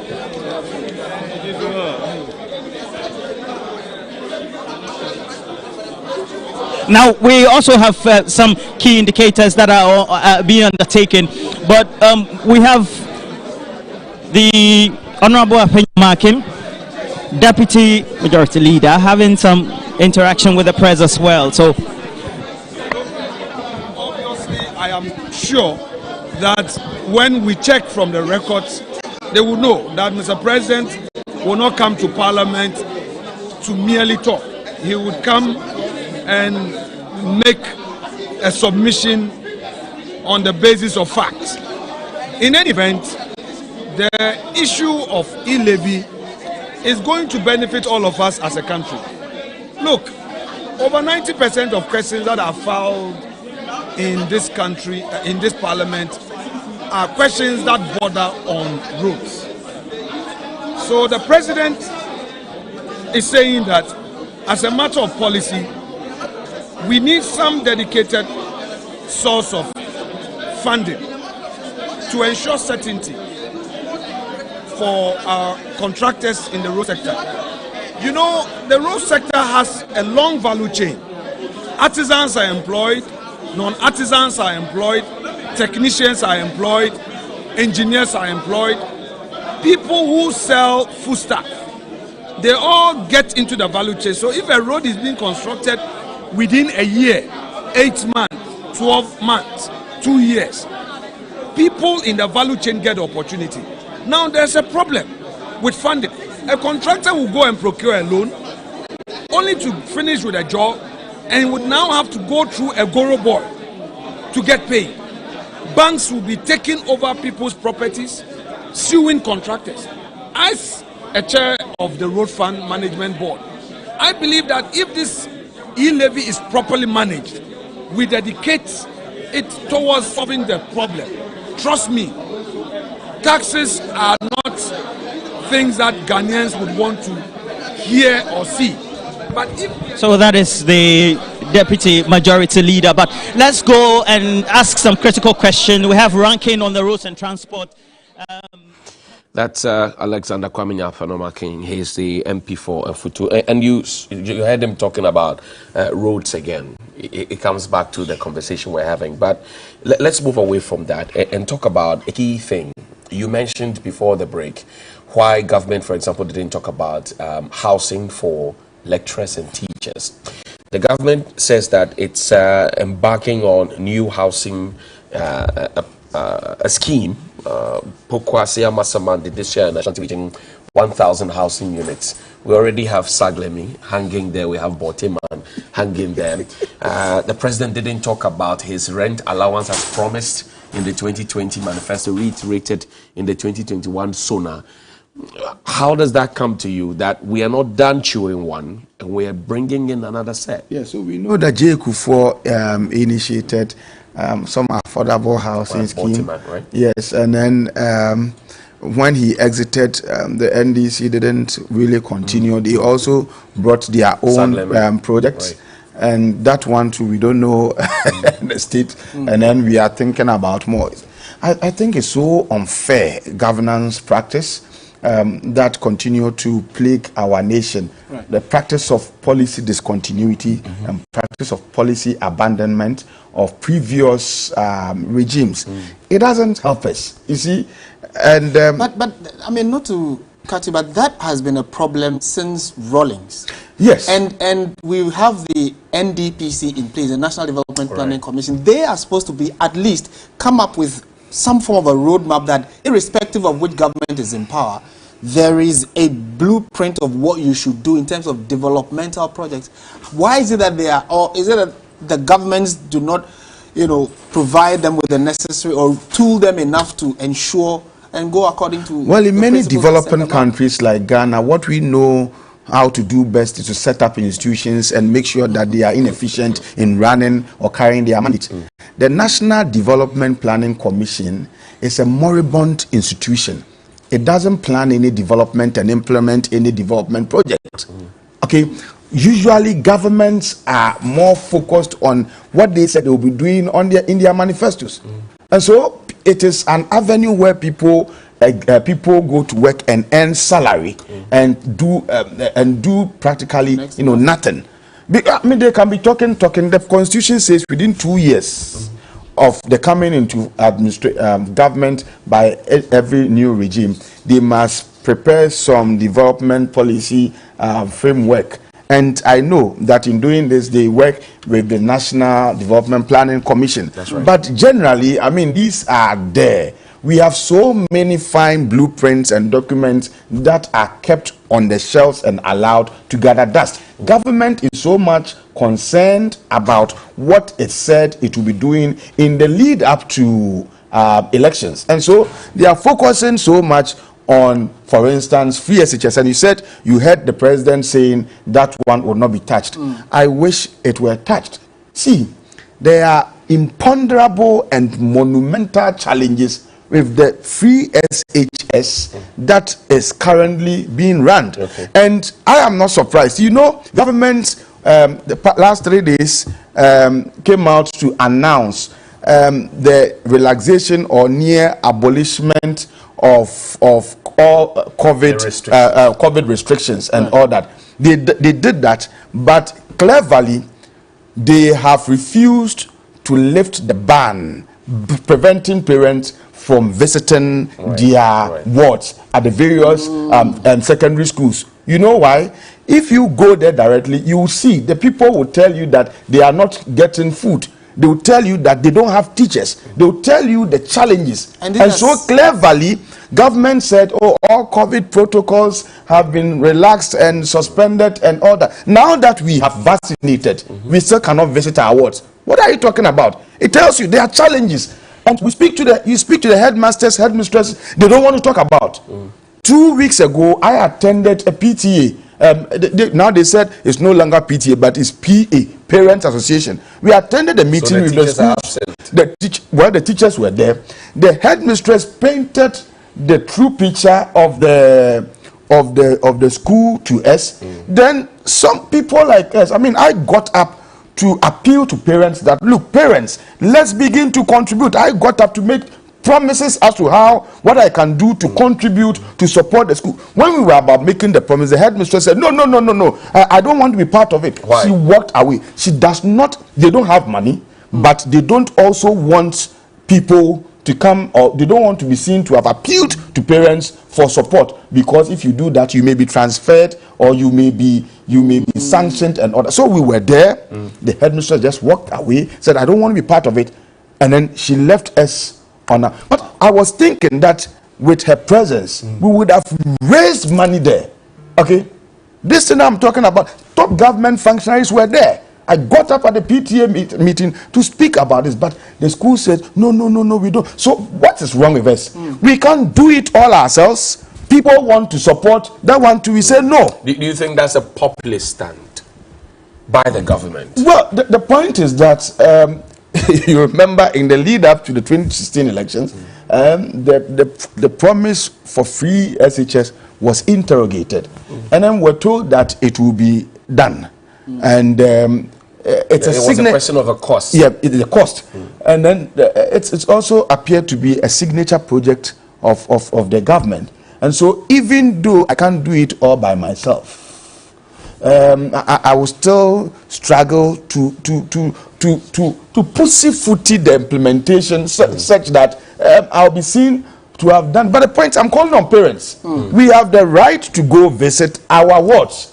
Now we have been banned because of COVID, but now we are told. Yesterday, you saw in Nigeria when we were playing also in Kumasi. You saw the people there. Crowds. They were the crowds there. Was more than the children in the school, and so we should be allowed to go and visit our children. If you go there, then you see the real challenges. The headmasters, the headmistresses are scared to talk about some of these things. And so this is not to denigrate government. This is not to launch an unnecessary attack on government. But my point is that why do you prevent people from paying, or if you can't do it all by yourself, why do you prevent us from helping when we know that we can't do it all by ourselves? There are concerns now and proposals that it should be targeted, so that those who can afford, those of you who can afford, for example, should be exempt, so that it becomes. This was a concern. This was a position. This was the position of the current finance minister when it started. He articulated the same position, but it appears that in our part of the world, our politics is devoid of principles, and so you articulate a position, and then political temperature or pressure weighs against you, and then you pander or you ignore it. But this was the position of the finance minister, that those who can pay should be allowed to pay. And so what is wrong with us? But could this be an isolated problem which does not have any direct bearing on the free senior high school policy in general? No, please, you see, without research I don't feed. Okay, before talking about these things, I've spoken to headmasters and headmistresses and teachers from secondary schools across the country. They speak to you and then they beg you, please don't go and mention our names. Our children don't. How can you have a school one whole year without a teacher, and yet teachers or students, headmasters and headmistresses do not want to talk about it? Okay, they don't want to talk about it. A child does exam, the child doesn't do well, and then I decide to follow up. Well, if you have not done well, then there should be correction. 1 month, no corrections. 2 months, no corrections. And then eventually you get closer to a teacher. But what haven't you done? You say, well, they don't have teachers, and that's how come this have. If parents go there, if you sit here and say these things, somebody will say you don't. But the point is that, let us ask, why is it that all COVID protocols or restrictions have been lifted, and that when it comes to visiting schools, is it that it's escaped them? Those who matter about this, please wait. Those who matter and can do something about this, they are listening to me. I've texted them, I've interrogated, I've asked, why are you doing this? They are not responding. Don't belabor the point, Prof. Again, the President said something in closing. He said that in spite of how COVID hit us, you teachers were able to keep the children stuck to their books. We have revised the curriculum for primary schools, for JHS, and even for SHS. But the textbooks are non-existent. I was wondering what kind of books the President said you teachers managed to stick their children to. It wasn't. Maybe teachers here he was referring to, I'm sure, basic school teachers and all But that. then he says they managed to get the children to be stuck to their books, and the books are not there. I mean, maybe that may be a figurative expression, but managing to get the children, confined to their books. I mean, it could be just a figurative statement to mean while giving them exercises to write in the exercises. But clearly, every parent who has his head properly screwed on, when your child is going to school and the free SHS, you know what to do. You buy all textbooks. I did same. You buy all textbooks because you cannot say that the textbooks are there. Go there and see whether they have all the textbooks. They are not there. But unfortunately, it cannot be reported. I'm telling you, I said teachers speak to parents and then they beg that please don't go. If you want to say it, don't mention our names. So what kind of, I don't believe we are in a culture of silence, but I think within the educational sector, particularly in the management or implementation of the free SHS project, I think that project is saddled with a certain culture of silence that does not allow a true reflection of what is going on there to be reported by those who are the line officers implementing the project. And you think this subject, maybe parents, like probably this could be an advocacy you're putting up. Do you think it is something parents could take up?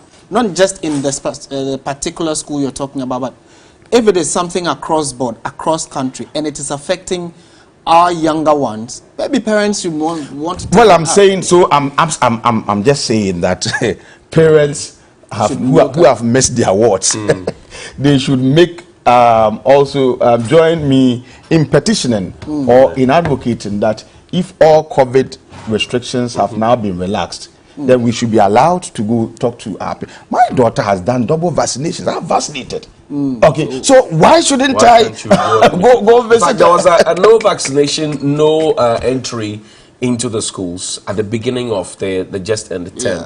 Now, Prof, I want to pick your thought on this because we're talking about education, the implications of winning public universities or institutions off government payroll.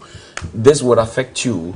The president didn't talk about it. Now we're talking about Ghana Beyond Aid being self-reliant, and perhaps this is one of the measures of getting the university to be self-reliant. Well, what do you say? This is not the first time you having a president or a government talking about it.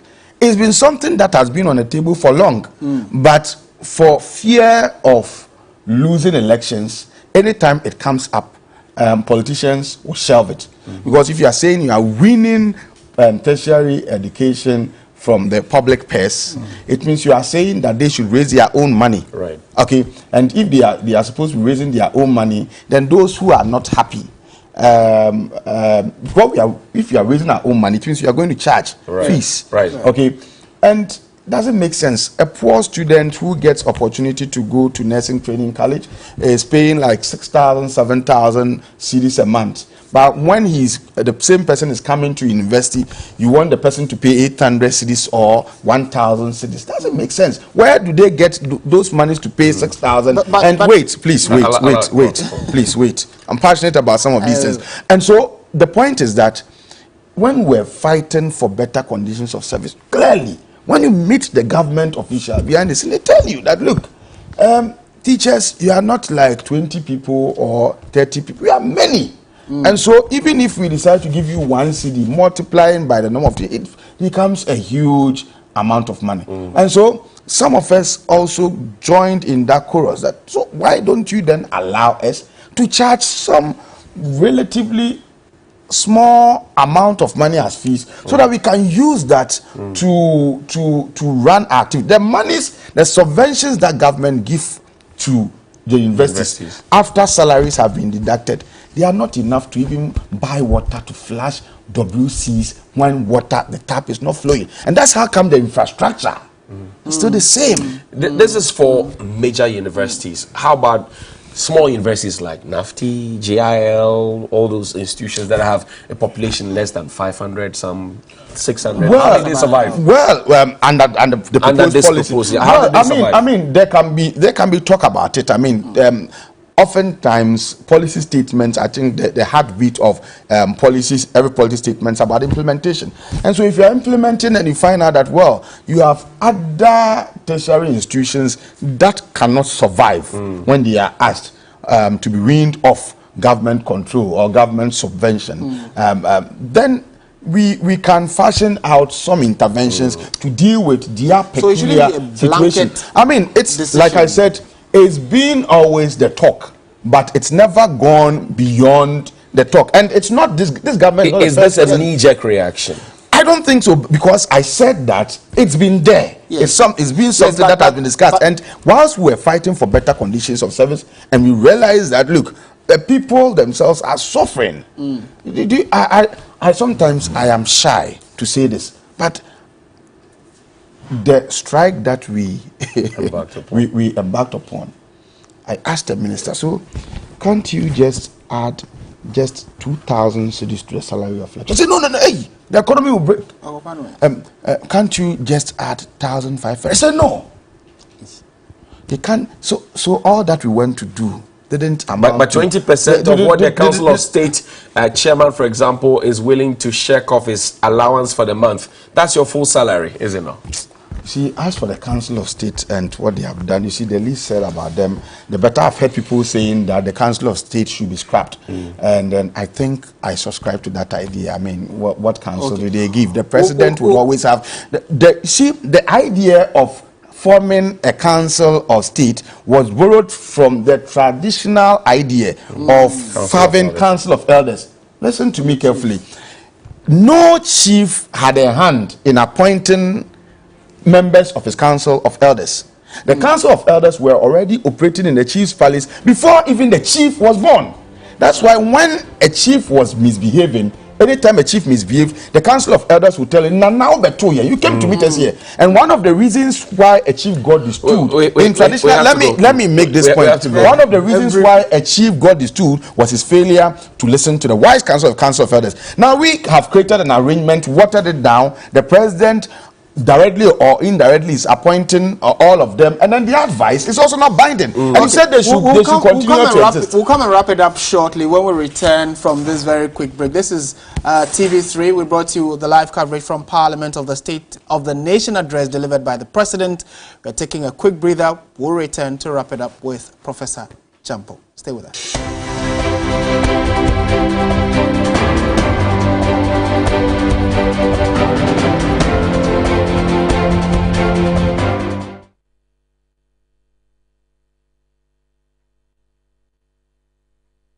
The following is a paid presentation by ShopX TV. Are your kitchen drawers starting to look like a bad garage sale? Steamers, rice cookers, roasters, slow cookers, and just how many pots and pans does one kitchen really need? And every time you cook, cleanup's a disaster. Scraping, scrubbing, what a chore. What if you could replace all this with one single non-stick pan? And what if this pan was innovative in design and made of the highest quality craftsmanship? And what if you could cook with it on the stove and in the oven? Introducing Copper Chef, the non-stick all-round square pan. It's a breakthrough in technology. Copper Chef with extra deep sides replaces a roasting pan, a rice cooker, a steamer, a stock pot, a wok, and a baking dish. What's the secret? Copper Chef's innovative stainless steel induction plate heats the pan quickly and evenly with no hot spots, so you can sear meat in a flash. And watch this, Copper Chef is heat-proof up to 850 degrees. Incredible! Plus, your Copper Chef pan features Ceramotech, a new generation of healthy ceramic non-stick technology. That means nothing will stick to your pan. And because you're cooking with ceramic non-stick, you don't have to add all that extra fat and butter. Copper Chef's stainless steel induction plate makes it perfect for any surface, electric, gas, ceramic, and induction. Amazing! With over 1 million units sold worldwide, the Copper Chef has taken the cooking industry by storm and is now available in Ghana exclusively from ShopX TV. Call the number on your screen now and get the Copper Chef system for just 406 cedis. But that's not all. Order from ShopX TV now and we'll also give you the chance to buy another Copper Chef pan, the amazing 360 non-stick frying pan with induction plate for just 163 cedis. And we're still not done. Place your order now and we'll deliver the Copper Chef system to your door with no delivery charge. So call now while stocks last. Let's get cooking.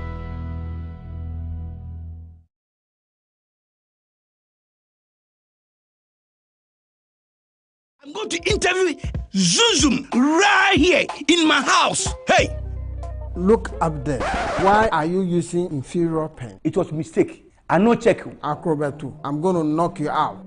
I know, sir. You deserve quality. Don't make mistakes. Stop. You did the right thing. When you are going to buy a paint, don't look left, don't look right. Go straight and grab the luxury acrylic paint. No be any painting be painted. The luxury acrylic paint. Paint me champion. Charlie, right now, dear, we come chop 1 year for your homes. You have to stop your sister Tamara from traveling. What? Time is against us. Today is supposed to be the day of the coronation. As we come, we dey give you plenty shades of drama. We take the doctor come. Where's Dr. Bafo? What have we got? Where we also give you correct laughter and kasa. 1,500 GA. Rose. What for? I respect where you're doing. The trendy dear we set time all. Where the conversation to they go on. While people they set for them a love.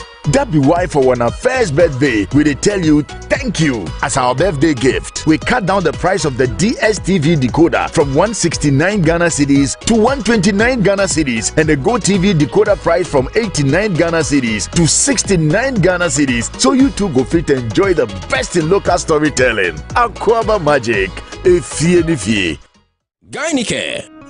Greetings from Iona Pharmacy Limited. We introduce Gynecare syrup. Gynecare is formulated to improve female libido, correct menstrual problems such as menstrual pain, irregular menstrual cycle, and poor menstrual flow. Iona Pharmacy is much concerned about the health and happiness of our mothers, our wives, and our sisters. Gynecare is also helpful in menopause. It improves the symptoms such as irritability, burning sensations, emotional stress, and restlessness. In all these situations, try Gynecare and say thank you to Iona Pharmacy. Gynecare, not recommended for children below 12 years. Available in pharmacies, licensed chemical shops, and herbal shops near you. For bulk purchase, contact Iona Pharmacy, Accra, 0553 134 185. Kumasi 0243 123 224. Gynecare improves the general quality of female life. Gynecare, you will enjoy it. This advert is FDA approved.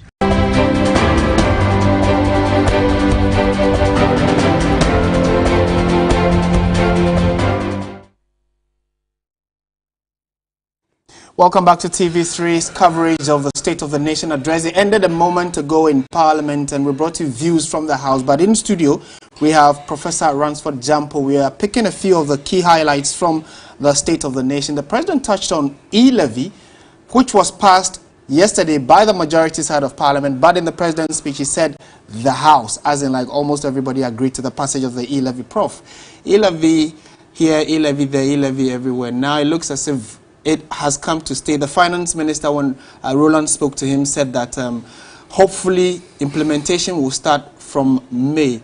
What are your thoughts on e-levy? Well, e-levy, the way and manner it was passed yesterday, in my view, sets us on a stage of more confrontation in a hung parliament that promises to remain with us for at least up to the end of 2024.